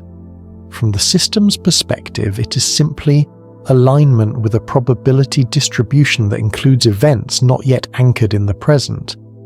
But there is another layer to these stories, one that is harder to frame in purely technical terms. Some people describe technology responding to internal states rather than external behavior. A phone silencing itself just before an emotionally difficult conversation. A device malfunctioning during moments of heightened stress, then working perfectly once calm returns.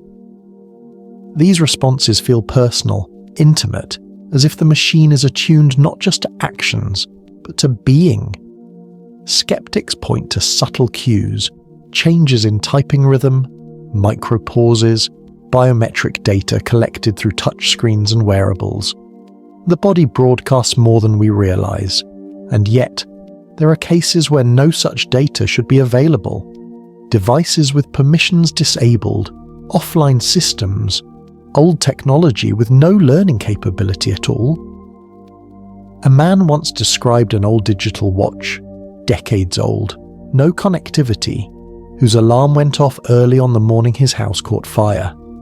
The watch had never malfunctioned before or since. The fire started minutes after the alarm, in a part of the house far from the bedroom. The alarm gave him just enough time to wake, smell smoke, and get out safely. He kept the watch for years afterward, even after it stopped working entirely. There is also the phenomenon of devices displaying information briefly and then erasing it. Missed calls from numbers that do not exist. Notifications that appear, are read, and then cannot be found again. photos taken unintentionally that capture moments the photographer does not remember framing. These digital ghosts are difficult to document because their defining feature is impermanence. They arrive, deliver their message, and disappear.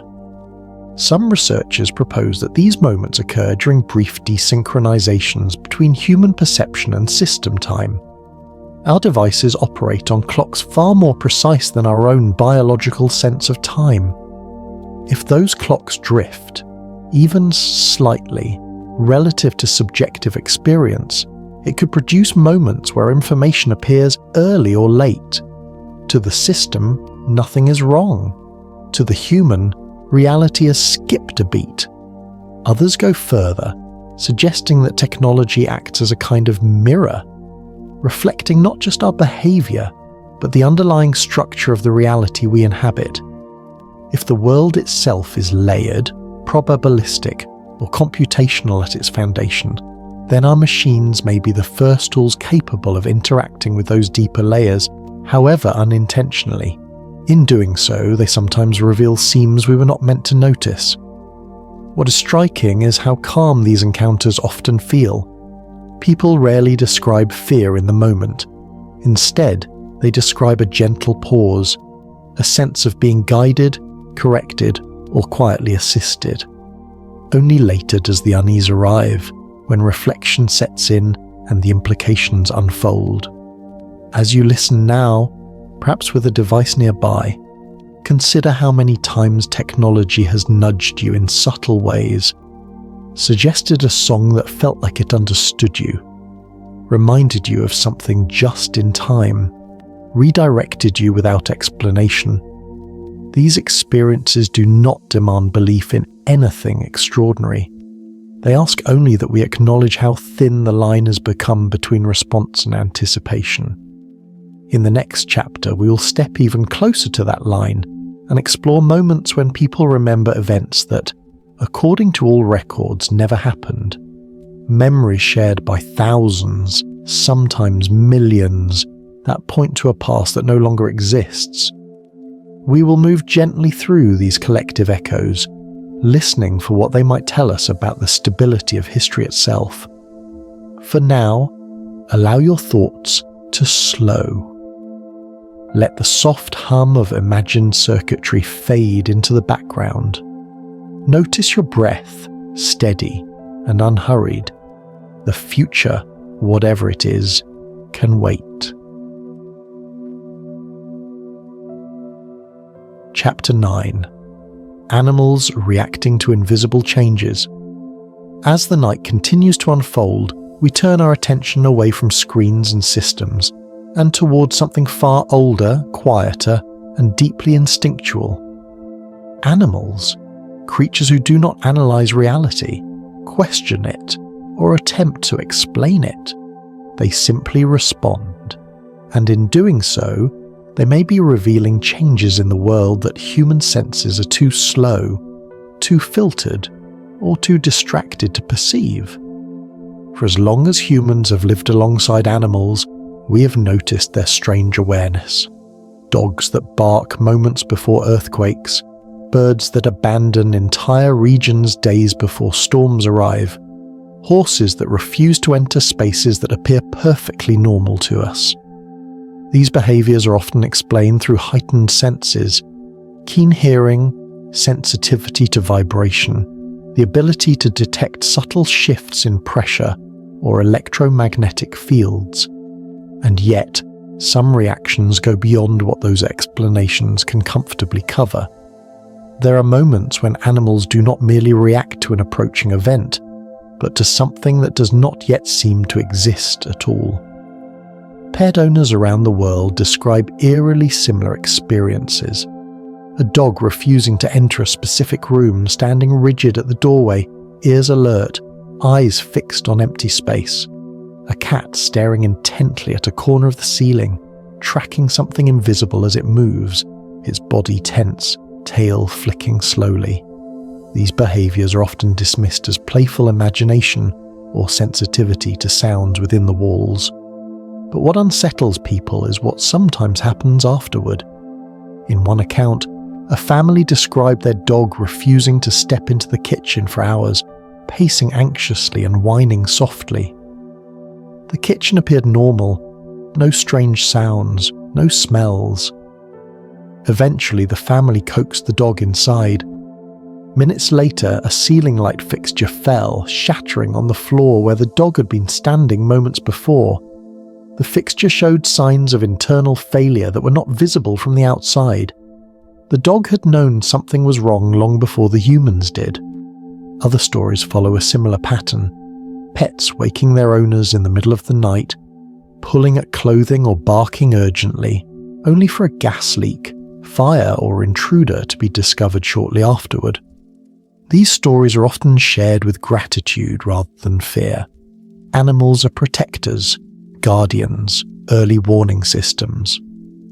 But then there are cases where the animal's reaction does not precede a clear physical danger. Instead, it precedes a change. A woman once described her cat refusing to enter her bedroom for an entire evening. The cat hissed at the doorway, fur raised, behaving in a way the owner had never seen before. The room felt normal, calm, quiet. Eventually exhausted, the woman fell asleep on the couch. The next morning, she entered the bedroom and noticed subtle differences. Objects on her dresser were arranged differently than she remembered. A photograph she was certain had been framed was now unframed, leaning against the wall. There was no sign of forced entry, no explanation. The cat entered the room calmly, as if whatever had unsettled it was now gone. These stories are rare, but they share a common thread. Animals reacting not to danger, but to transition. There are credible studies showing that animals perceive aspects of the world humans cannot. They can sense changes in magnetic fields, detect frequencies beyond human hearing, and respond to shifts in atmospheric conditions with astonishing accuracy. If reality itself has layers, subtle structures that occasionally shift, then it is not unreasonable to imagine that animals might notice those shifts before we do.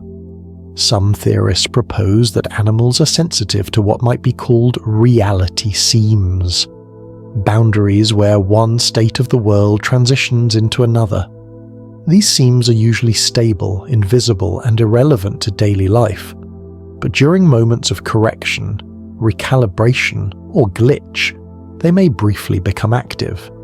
To humans, these moments pass unnoticed. To animals, they may feel like a sudden wrongness in the environment. Dogs, for example, rely heavily on spatial consistency. They build mental maps of their surroundings, anchored by scent, sound, and routine. When that consistency is disrupted, even slightly, it can trigger anxiety or avoidance. A space that smells the same but feels different may register as unsafe. A room that looks unchanged but carries a different energetic signature may be rejected outright. There are reports of animals refusing to enter rooms moments before objects move without apparent cause, furniture shifting slightly, doors opening or closing without drafts. These movements are often subtle, easily explained away. But the timing is what draws attention. The animal reacts first, the environment follows. Wild animals provide even more intriguing examples. Entire flocks of birds changing directions suddenly in clear weather. Herds of animals abandoning grazing areas with no visible threat. These behaviors are often attributed to distant predators or environmental cues beyond human detection. Yet in some cases, no such explanation is found. The animals leave, and hours later, something changes. Landslides, sinkholes, or sudden structural failures in the terrain. There are also stories of animals reacting to people who are about to experience something unusual. Dogs growling at empty air around a person shortly before that person reports missing time. Cats becoming unusually affectionate or distressed around someone who later describes a profound reality shift experience.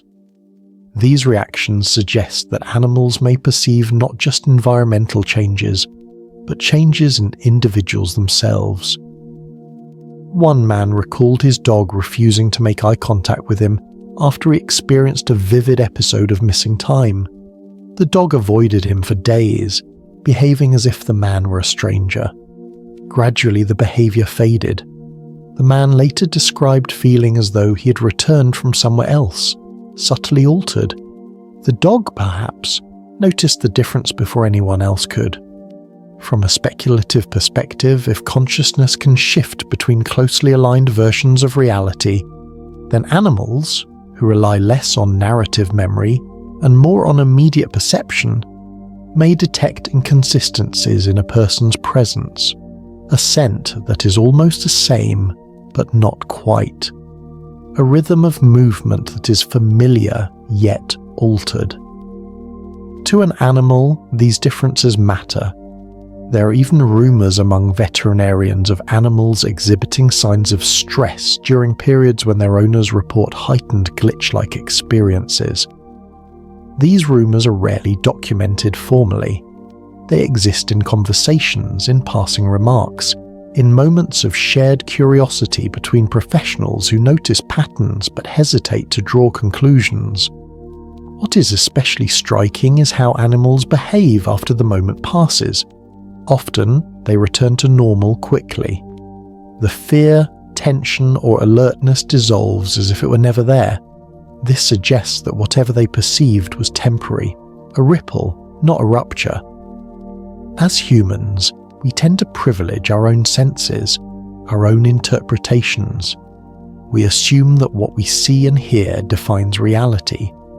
But animals remind us that perception is relative, that there may be aspects of the world unfolding just beyond our awareness, quietly acknowledged by creatures who live closer to the raw data of existence. As you rest now, perhaps with the gentle sounds of night around you, imagine the unseen layers of the world settling into place. Imagine animals sensing those layers, adjusting to them without fear, without explanation. They do not question the nature of reality. They accept it as it is, moment by moment. In the next chapter, we will explore one of the most unsettling experiences reported in glitch narratives: the appearance of the same person in two places at once. Doppelgangers not as folklore, but as possible artifacts of duplication within a complex system. For now, let your breathing slow. Let the awareness of unseen guardians, both technological and instinctual, bring a sense of quiet reassurance. The world may shift, but you are here, safe within this moment. Chapter 10: People who woke up in the wrong version of their life. There are moments when reality itself seems to take a quiet, almost imperceptible step aside, leaving an individual standing at the edge of familiarity, gazing into a world that is almost the same, but not quite. The changes are subtle at first. A streetlight in the wrong place, a landmark missing, a conversation remembered differently. Then they grow, until the person realizes with a jolt that something fundamental has shifted. They have woken up in a version of life that is similar, yet distinctly altered, a reality adjacent to their own, overlapping but not identical. These experiences are deeply disorienting, often described in terms of déjà vu that stretches into permanence. One woman recounted waking one morning to find her home furnished differently. Chairs were where they had never been. Photographs depicted unfamiliar people, and the family dog seemed to regard her with quiet suspicion. Her partner denied any changes, insisting everything was as it had always been.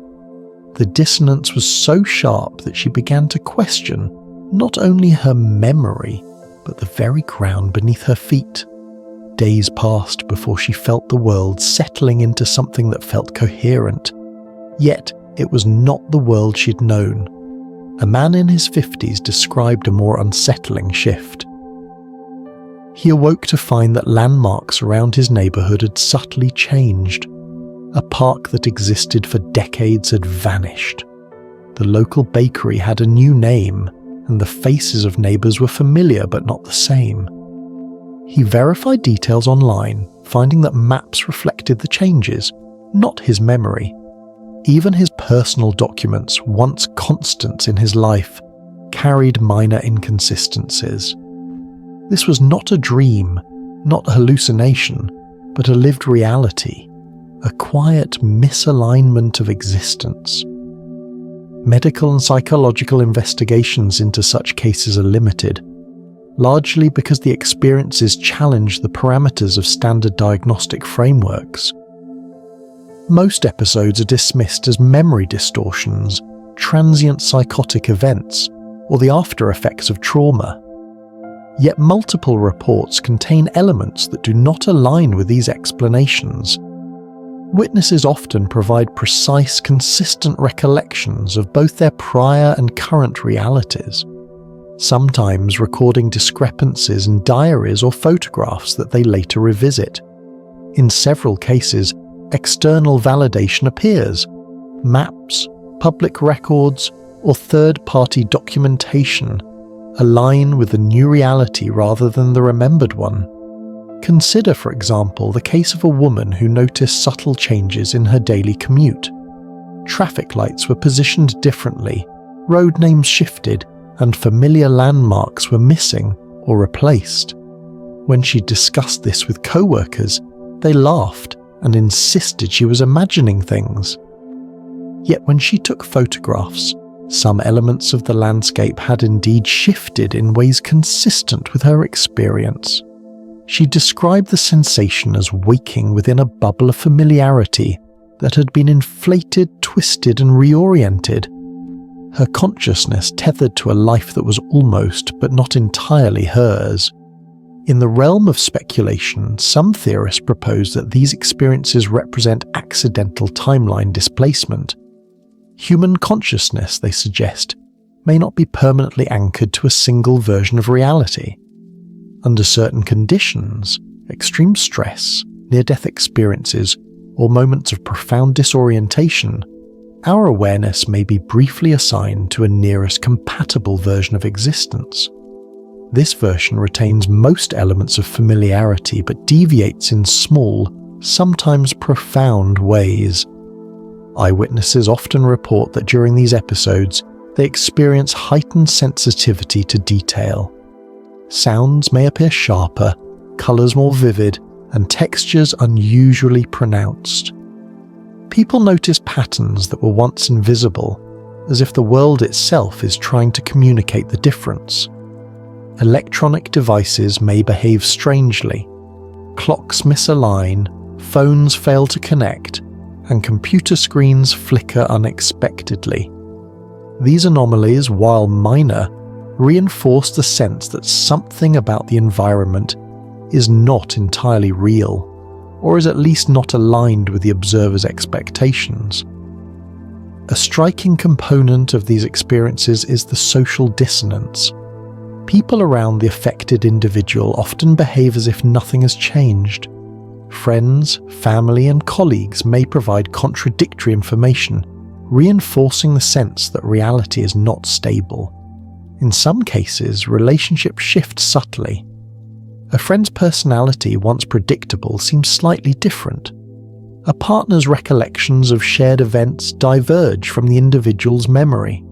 These interpersonal shifts, however small, intensify the emotional weight of the experience, creating a feeling of isolation within an otherwise familiar world. Historical records suggest that such experiences are not entirely new.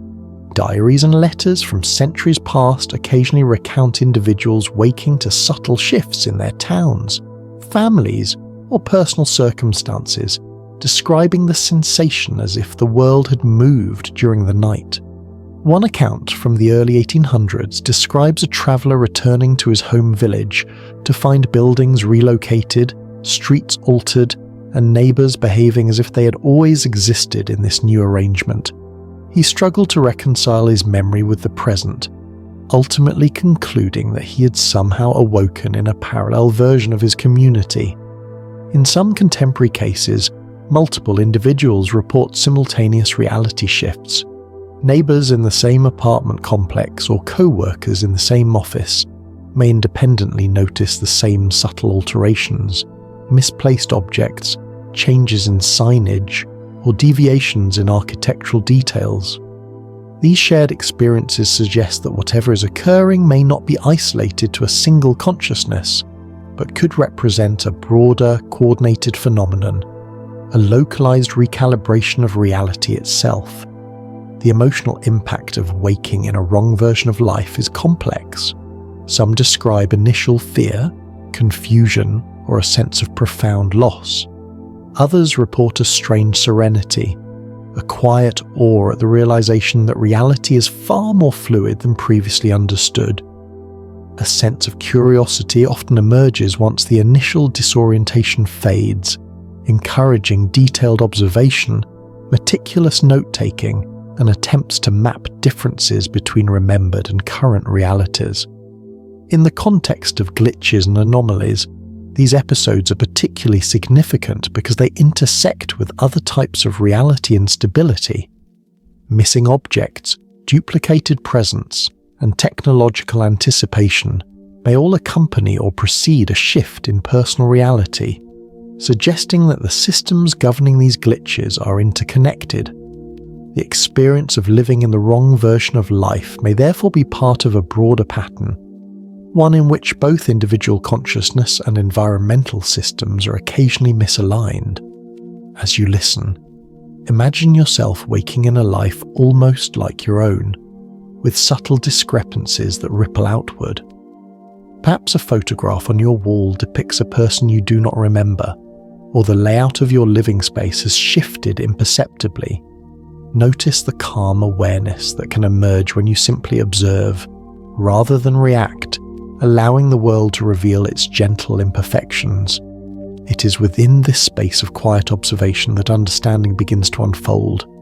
In the next chapter, we will explore the phenomenon of missing time, moments when hours or even days vanish without explanation, leaving individuals to wonder what has occurred in their absence. These episodes, though deeply unsettling, are closely tied to the shifts we have observed tonight, and they may offer further insight into the hidden structure of reality itself.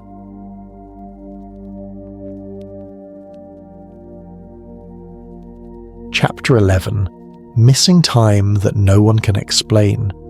There are moments when consciousness itself seems to falter, leaving a hollow in the fabric of memory. People wake and notice hours, or in some cases entire days, have vanished. There is no explanation, no external record of what occurred, and no physical evidence of absence. This phenomenon, known as missing time, has been reported across cultures and decades, always carrying the same unsettling quality, a gap in lived experience that defies conventional understanding. The experience often begins quietly, with a subtle sense of disorientation. A man might step out of his home to run a brief errand, return, and discover that the sun has shifted dramatically in the sky.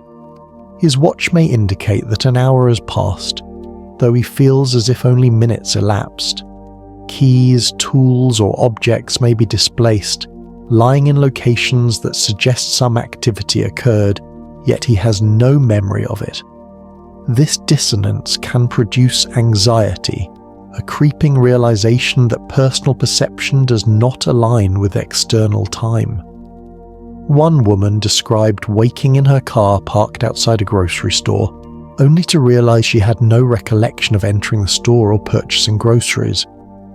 Receipts existed as evidence of her actions, yet her memory provided no bridge to them. She recalled the sensation of moving through a fog, a quiet separation from continuity, as though her consciousness had briefly slipped into a parallel thread that did not leave mental traces.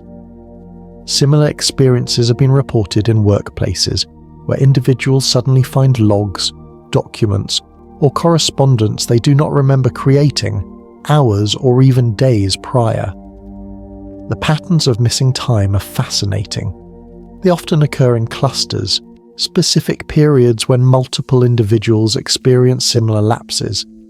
These clusters sometimes appear around locations with a history of reported anomalies, wooded areas, roads with repetitive stretches, certain hotels, or institutional buildings with labyrinthine interiors. Witnesses describe a subtle pressure in the environment, a faint hum, or an almost imperceptible change in light. Animals present during the period may act unusually, pacing, avoiding spaces, or exhibiting heightened alertness, suggesting that the disruption is sensed beyond human perception. Scientific research into missing time has primarily focused on psychological explanations. Dissociation, trauma, memory suppression, and certain sleep disorders can produce episodes where time seems lost. People experiencing these phenomena may be entirely functional, yet remain unaware of the gap until confronted by physical evidence. Neuroimaging studies show that memory encoding can be disrupted under extreme stress, causing fragmented or absent recall. Sleepwalking, sleep paralysis, and REM intrusion provide additional avenues for brief temporal lapses. Yet these conventional explanations often fall short in particular cases. Witnesses sometimes describe consistency in physical traces left during missing time, indicating purposeful activity rather than unconscious wandering. Eyewitness reports include specific and coherent actions, interactions with objects, and movement through spaces, all recalled indirectly through observation after the fact.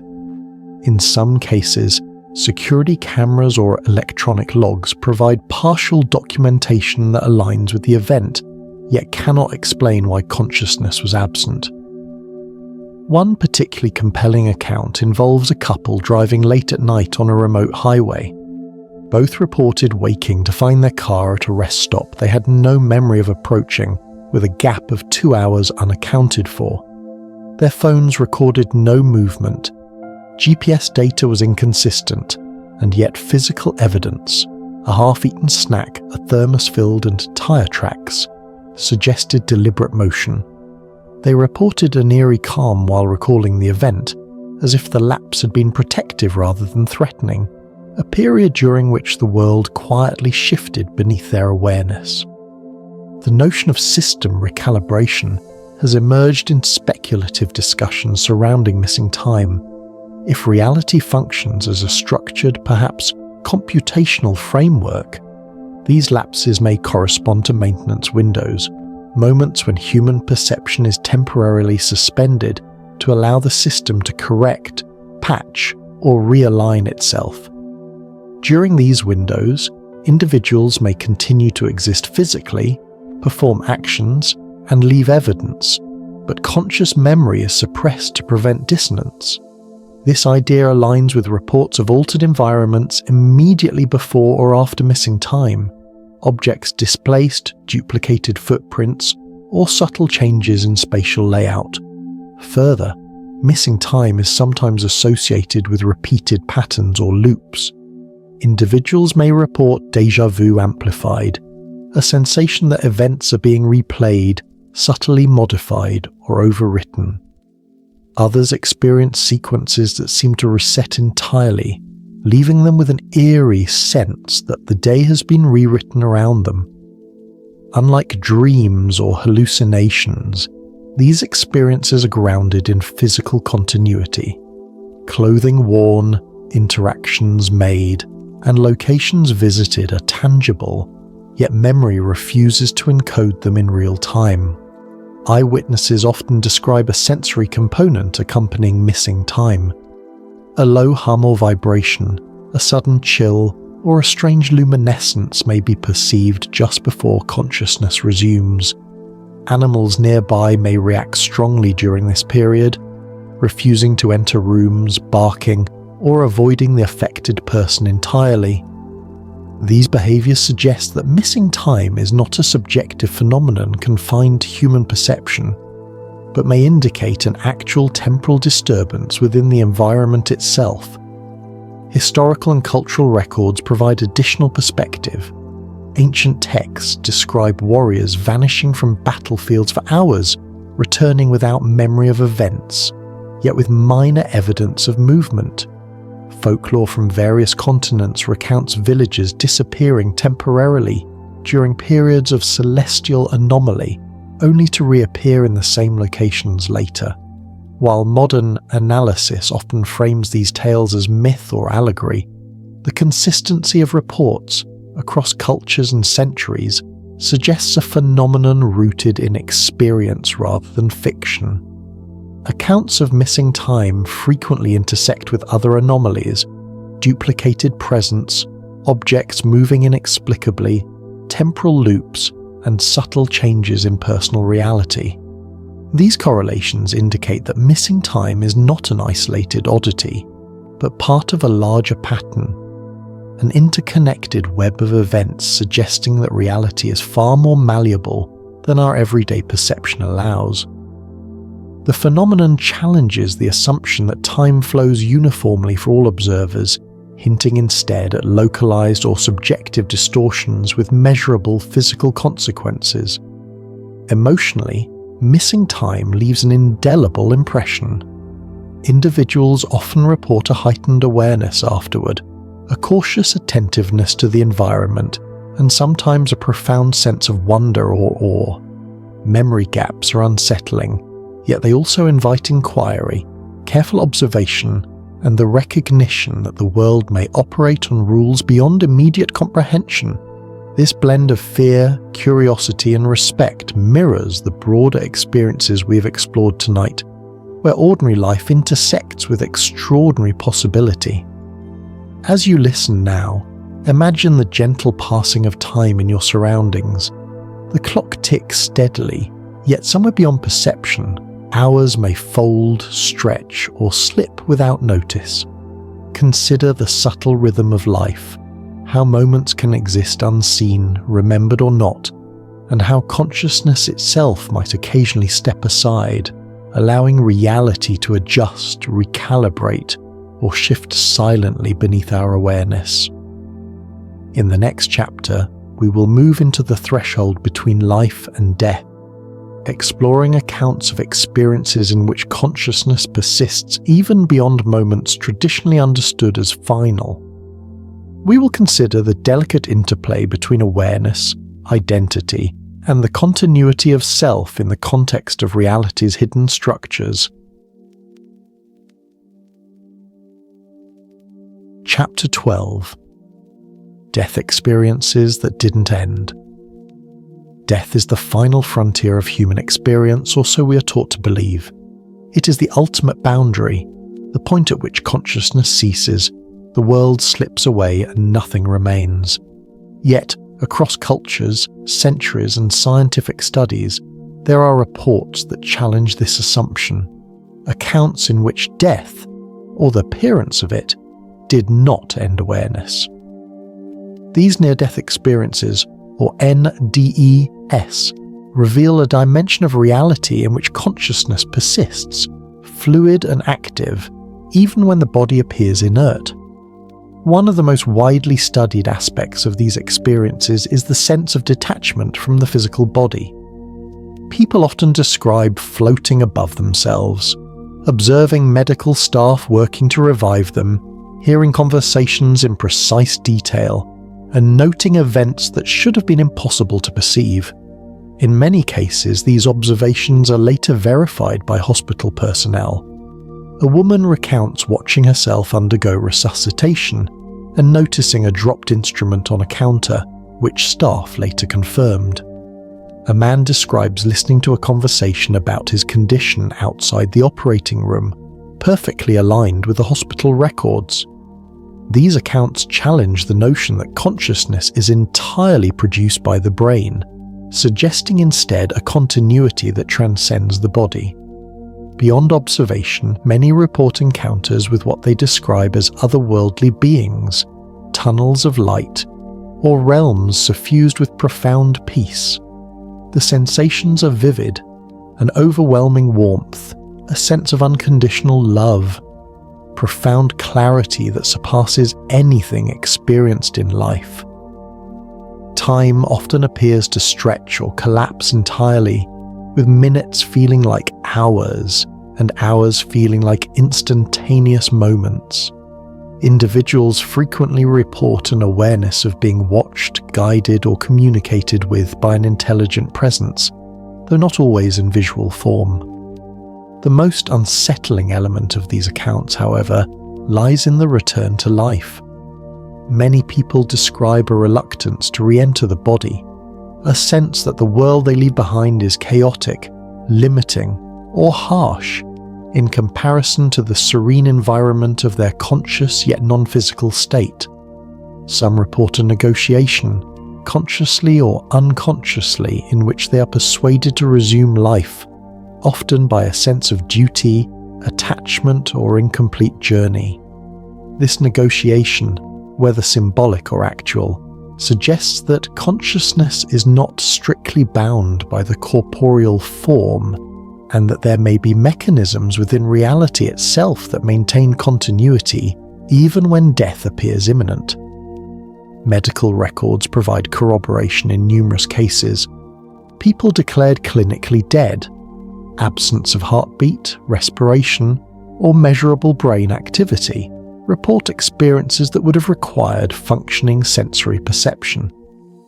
While skeptics attribute these events to oxygen deprivation, chemical imbalance, or neural misfiring, there remain cases that defy such explanations. Individuals have accurately recounted events occurring during periods when their cerebral cortex was believed inactive, suggesting that awareness is not wholly dependent on the brain. Some theorists have proposed the concept of consciousness failover. In this framework, awareness is not anchored to a single reality or physical form. When one branch of existence, such as the body, fails, consciousness may transition to a parallel compatible branch of reality. The near-death moment is not the end but a temporary disconnection from one version of life, allowing consciousness to persist elsewhere. If true, this model could account for the vivid continuity, the perception of movement through a light-filled realm, and even the eventual return to the original body.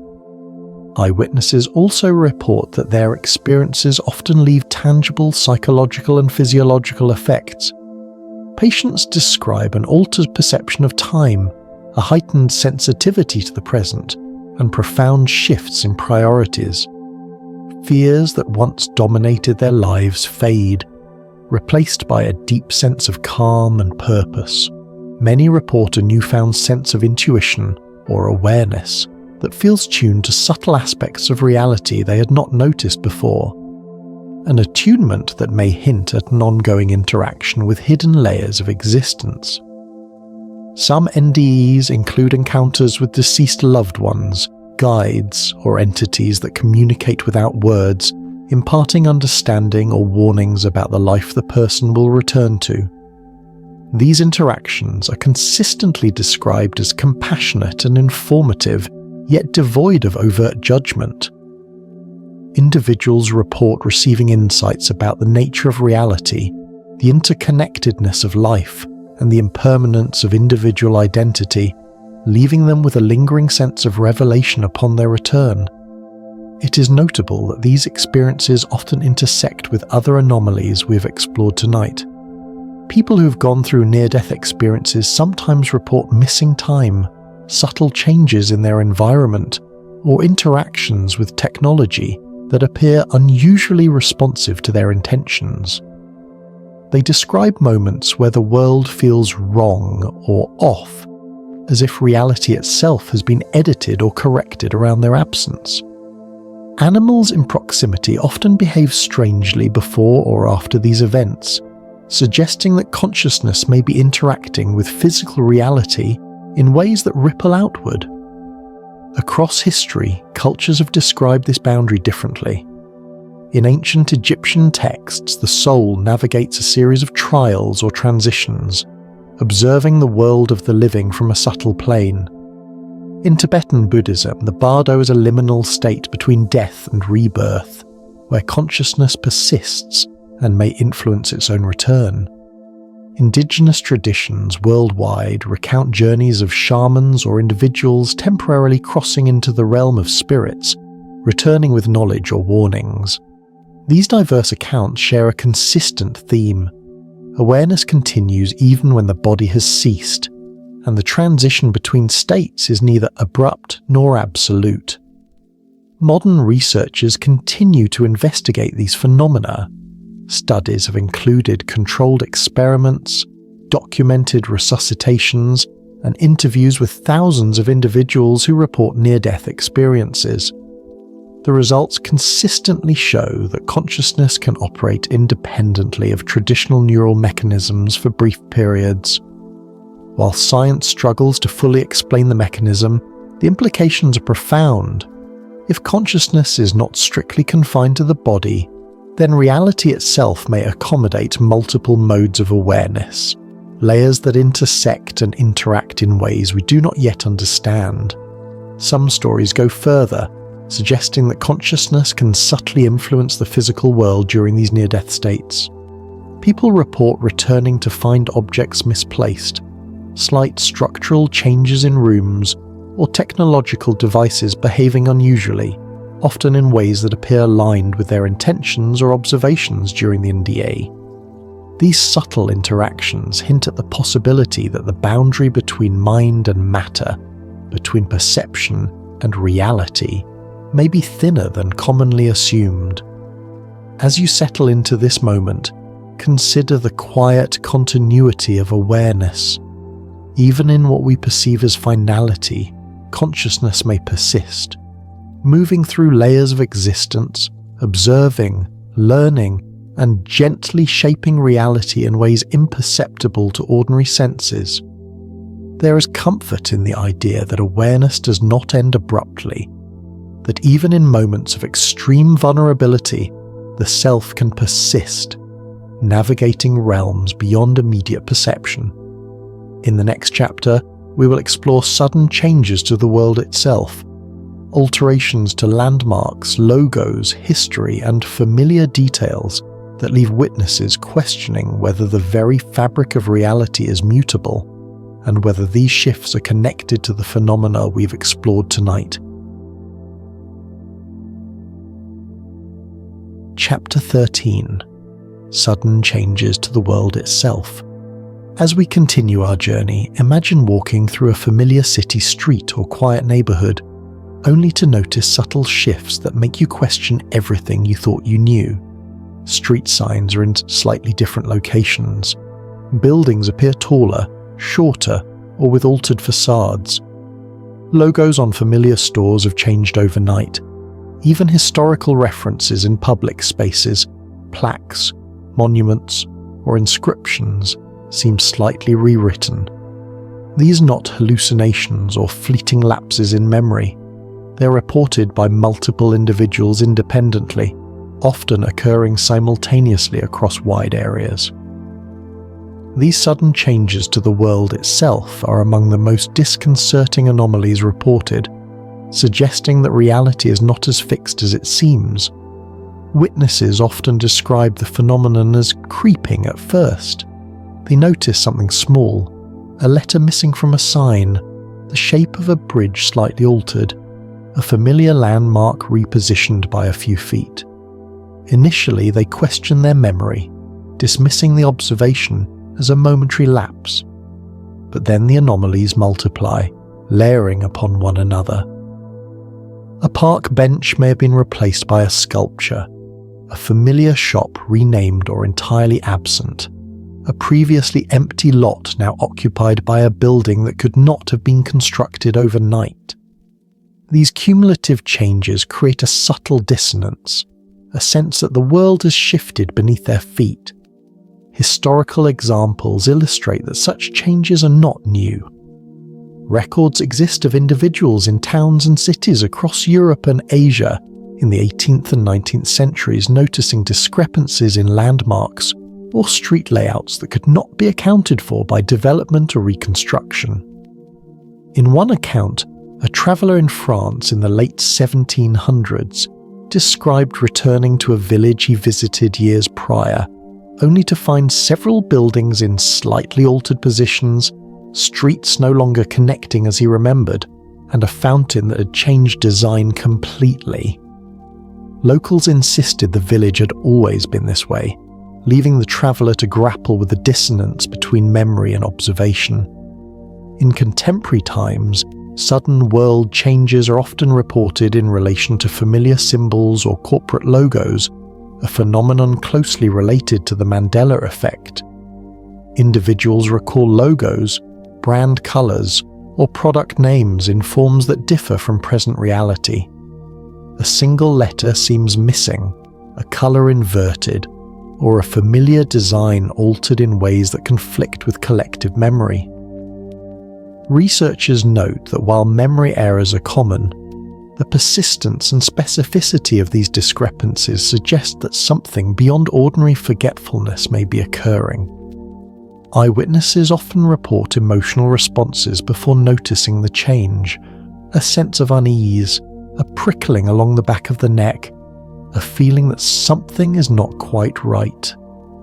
Some describe subtle auditory cues, a hum in the environment, a faint vibration, or even the distant echo of voices that are not there. Pets frequently respond as well, refusing to enter altered spaces or behaving unusually alert during the period leading up to or immediately after the shift. This suggests that the perception of change may be detectable beyond human cognition, sensed through mechanisms attuned to subtle environmental cues. In some cases, changes are verified through photographic or video evidence. Tourists' photographs taken on different days sometimes display inconsistencies when compared with memory or local records. A building that had been a single-story structure appears two-story in recent images. A previously empty lot now contains a constructed object. In certain cases, old newspapers, maps, or documents exhibit discrepancies when revisited, reinforcing the impression that reality has shifted in ways that cannot be explained by human construction or error alone. Speculative theories about these sudden changes propose that reality operates like a managed system, occasionally undergoing updates or corrections. These updates may be minor, affecting only peripheral details, or more substantial, altering objects, signage, or historical facts. Observers experience these updates directly through changes in perception or through evidence in the physical world. Some theorists suggest that these corrections occur when inconsistencies or conflicts in the broader structure of reality must be resolved, much like patching errors in a digital simulation. Reports from individuals experiencing these shifts often highlight a combination of observation and intuition. People report a quiet sense of understanding or recognition, an instinctive awareness that the changes are deliberate, even if the mechanisms remain invisible. This aligns with other anomalies we've explored, including missing time, doppelgangers, and technological anticipation. In each case, there is a subtle suggestion that the world is being adjusted, maintained, or corrected in ways that intersect with human perception and experience. One particularly compelling account involves a city in the United States where several long-term residents independently noted that a central landmark, a well-known clock tower, had altered in appearance over a weekend. The tower's height, the placement of its windows, and the design of its clock face were subtly different. Residents documented their memories with photographs, sketches, and notes. When compared with historical images and municipal records, some changes were corroborated while others defied explanation. The phenomenon prompted widespread discussion, with no clear cause identified, and many residents experienced a lingering sense that the city had shifted in ways beyond human understanding. Another account involves a small town in England where multiple historical markers were observed to contain revised dates and inscriptions. Residents remembered the prior wording and dates distinctly, but current records reflected new, consistent information across all markers, Scholars visiting the town found no records of official revisions, yet both local testimony and photographic comparisons confirm the discrepancies. Witnesses described feelings of mild disorientation, a creeping awareness that the world they remembered had been overwritten while their memories persisted. In addition to structural changes, individuals often report alterations to mundane objects and patterns, numbers on doors, arrangement of furniture, road markings, and even weather patterns, appearing slightly shifted from remembered norms. These subtle adjustments reinforce the impression that reality is dynamic, flexible, and occasionally self-correcting. What is particularly striking is the emotional resonance these changes provoke. They are rarely frightening in isolation. Instead, they instill a quiet sense of awe, curiosity, and at times profound existential reflection. As you listen, imagine walking through a familiar environment and noticing a gentle ripple, a shift so subtle that it feels like a pause in the world itself. A flower in the park seems slightly taller, a familiar bench slightly closer than you recall, a sound delayed just enough to catch your attention. Allow your awareness to absorb the possibility that the world is not entirely fixed, that reality may possess layers and structures beyond immediate perception, and that these shifts, though disorienting, may be quietly instructive, signaling deeper truths about the nature of existence. In the next chapter, we will explore quiet warnings from those who have noticed these shifts. Scientists, engineers, and analysts who have observed anomalies, and in some cases hinted at the underlying mechanisms of reality, offering subtle clues without fully revealing what they know. These accounts may provide insight into the patterns we've been following tonight, connecting individual experience to a broader understanding of how the world maintains itself. Chapter 14. Quiet warnings from those who noticed. In the quieter corners of our world, away from the bright glare of public attention, there exist individuals who have seen the subtle cracks in the fabric of reality. Scientists, engineers, analysts, and observers who devote their lives to studying patterns, anomalies, and irregularities. These are people trained to notice inconsistencies, to identify flaws, and to question assumptions. And in the course of their work, some have encountered moments that cannot be explained by conventional logic or established scientific laws. Their warnings are often quiet, understated, embedded in papers, interviews, or offhand remarks, hinting at knowledge just beyond the grasp of ordinary perception. Consider the example of a group of physicists working with quantum systems. They noted repeated inexplicable deviations in experimental data, patterns that appeared consistent in one instance, only to shift subtly the next. Repeated calibration failed to reconcile these discrepancies. When questioned about these anomalies, one researcher suggested that the underlying systems governing reality might operate in ways analogous to a complex adaptive simulation, one in which the rules are generally consistent, but occasionally allow for updates or corrections that ripple outward. He spoke cautiously, aware of the professional and social consequences of speculation. His colleagues nodded silently, understanding without endorsing. This quiet acknowledgement is echoed in numerous accounts from technical fields, where precision and observation dominate. Engineers too have noted anomalies in the behavior of technology. Systems designed to predict outcomes, monitor processes, or maintain stability sometimes exhibit unexplainable patterns. A power grid might subtly shift its load in a manner inconsistent with demand. Traffic management systems occasionally behave as though influenced by unknown factors. In one documented case, a network of sensors monitoring structural integrity in a building recorded signals corresponding to events that did not occur, or occurred at times the sensors were offline.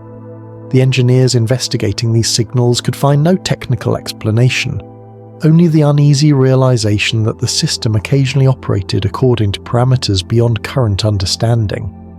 Analysts in fields ranging from finance to meteorology report similar phenomena. Forecasting models sometimes correct themselves in ways that defy the expected statistical probabilities. Markets move in patterns that cannot be entirely explained by human behavior, and environmental systems exhibit sudden, localized shifts inconsistent with established models. When questioned, some analysts hint at external variables beyond ordinary detection, forces perhaps, that subtly manipulate outcomes to maintain systemic coherence.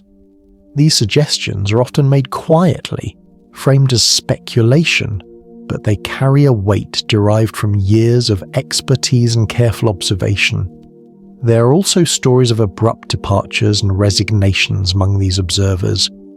Individuals who have noticed irregularities beyond professional comfort often leave their positions suddenly, citing vague reasons or personal stress. Rumours abound that some resignations occur after witnessing anomalies they cannot explain, or after discovering evidence that challenges fundamental assumptions about the consistency of reality. While speculative, these accounts underscore the human response to encountering phenomena that are difficult to integrate into conventional frameworks. Curiosity, awe, fear, and sometimes withdrawal. In parallel, there exist documents and recordings in which warnings are embedded subtly. Interviews with scientists who have studied quantum mechanics, time perception, or advanced computing occasionally contain phrases that seem benign on the surface, but hint at deeper understanding.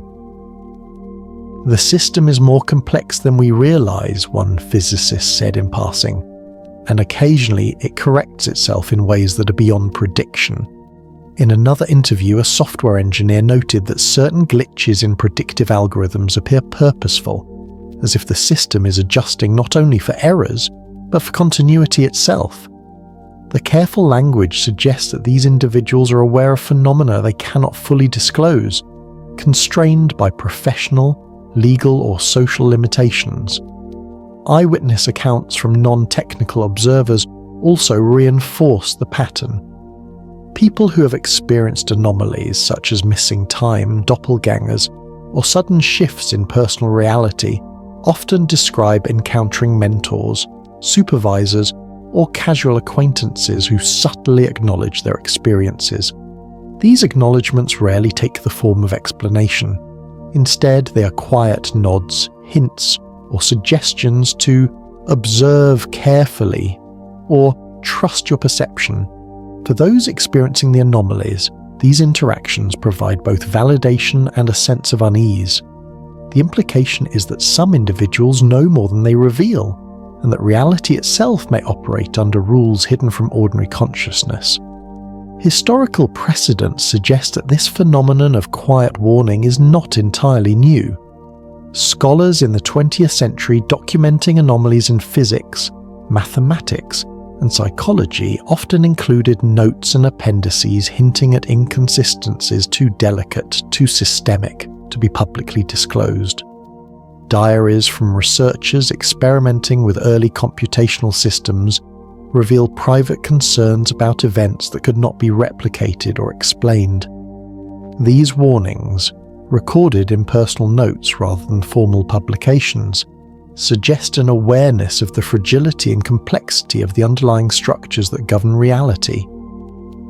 Some theorists speculate that these quiet warnings represent a system of communication across observers, individuals attuned to subtle patterns, anomalies, or glitches, who recognize that the world is structured and occasionally unstable.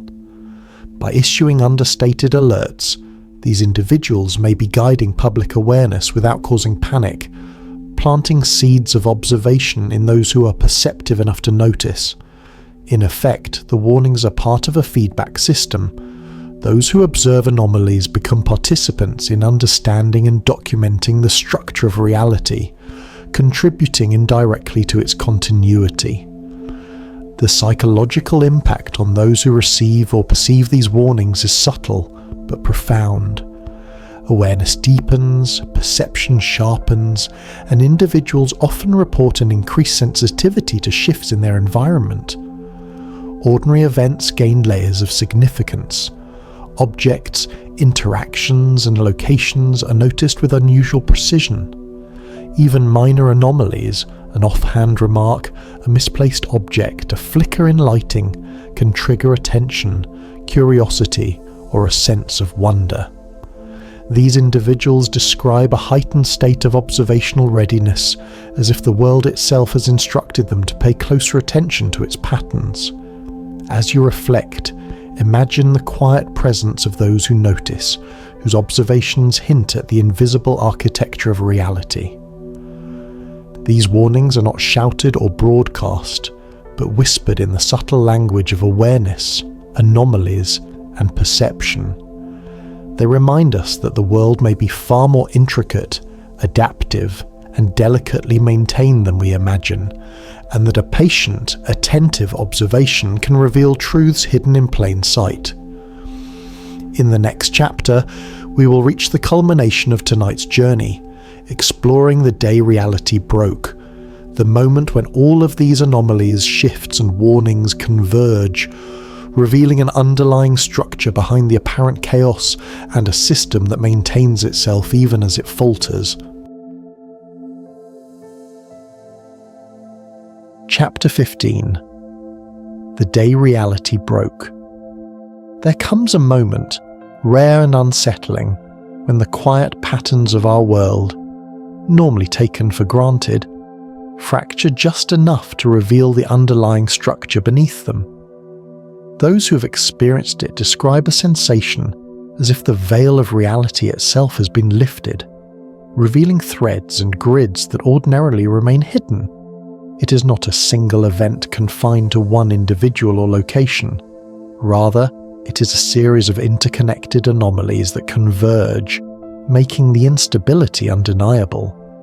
People report seeing multiple glitches simultaneously, objects behaving inconsistently, time shifting in irregular ways, and the world itself exhibiting brief, yet undeniable signs of misalignment. Eyewitnesses often describe this day in fragmented memories, as if recalling snapshots of a dream, or perhaps an unedited simulation.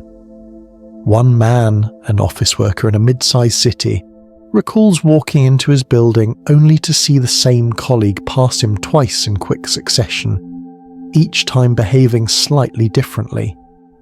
Doors that should have led to stairwells instead opened into empty rooms, then back to hallways, as though the structure of the building itself was recalibrating in real time. Across town, pedestrians described streetlights flickering in unison and traffic lights displaying contradictory signals, yet accidents were mysteriously avoided. These shared reports suggest that the anomaly was not localized, but systemic, affecting multiple layers of reality simultaneously. Technology behaved in ways that reinforced the perception of a break in the system. Phones powered on and off without warning, clocks reset randomly, and computer screens displayed nonsensical sequences of numbers and letters before returning to normal. In homes, appliances switched on and off, lights blinked rhythmically, and refrigerators opened to reveal contents rearranged. Pets were particularly sensitive to the disruption. Dogs refused to enter certain rooms, cats stared intently at empty corners, and birds flew erratically within enclosed spaces. Witnesses interpreted these reactions as signs that animals too were aware of the subtle misalignment in reality. One compelling story comes from a military facility in the Midwestern United States.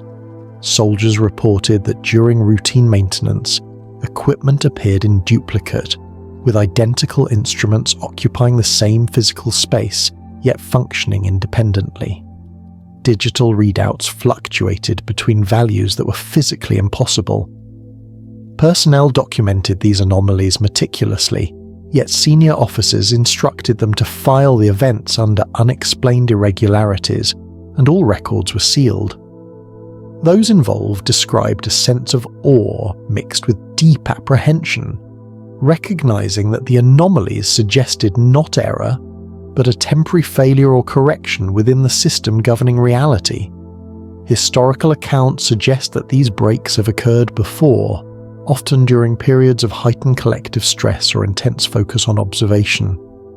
In 1967, in a small European town, residents independently reported seeing the same doppelgangers in multiple locations, experiencing brief time loops, and noticing familiar objects displaced in ways that defied explanation.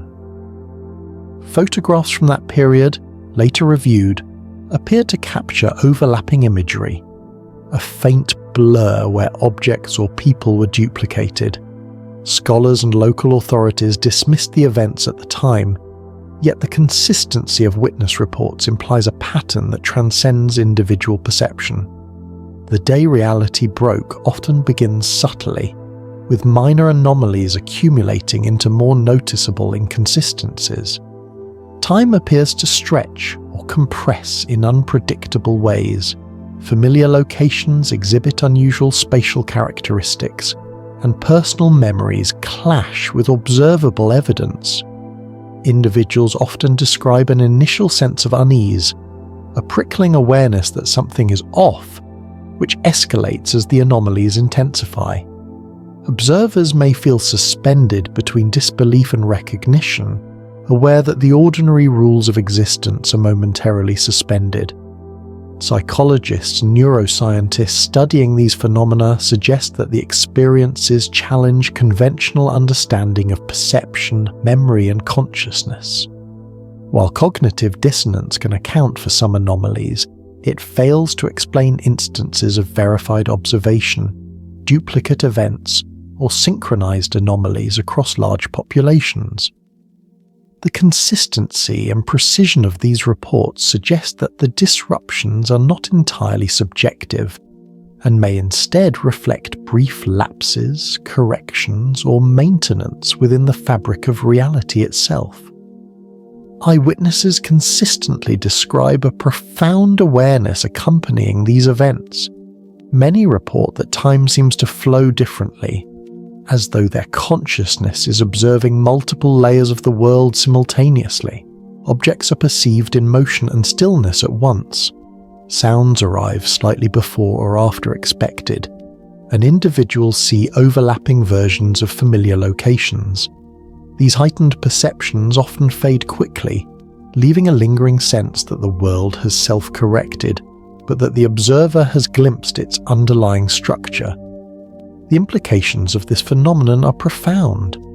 If reality can break, even momentarily, it suggests the existence of a system, rules, and an underlying order that occasionally falters. The anomalies witnessed, the missing objects, duplicated people, altered timelines, and temporal loops, are evidence that the world is maintained by forces or mechanisms beyond ordinary perception. These forces appear adaptive, correcting inconsistencies rapidly, but the very act of correction leaves traces that can be observed, measured, and remembered. Some theorists propose that these breaks are not random but purposeful. The anomalies could be system checks, maintenance cycles, or moments of recalibration, during which the world adjusts to maintain coherence. The observable glitches, the duplicated person, the vanishing object, the sudden temporal shift, are akin to brief windows into the machinery that sustains reality. From this perspective, the day reality broke is less an accident, and more a rare opportunity to perceive the structure beneath the surface, a fleeting glimpse of the mechanics that ordinarily operate invisibly. Stories of the day reality broke are also remarkably consistent in human response. Fear is often tempered by awe, confusion blends with heightened perception, and ordinary life resumes quickly afterward, leaving witnesses with a mix of disbelief and clarity.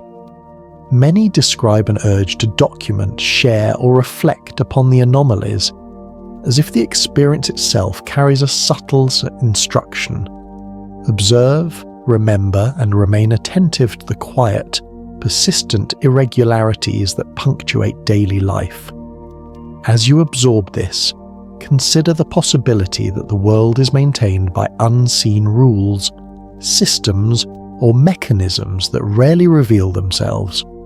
Glitches, shifts, and anomalies are not signs of chaos, but indications of structure. Moments when the underlying order becomes perceptible, even as it works to preserve continuity. Imagine standing quietly, aware of the world's hidden rhythms, observing its imperceptible corrections, and understanding that these rare breaks offer insight into a deeper, far more intricate reality than we normally perceive.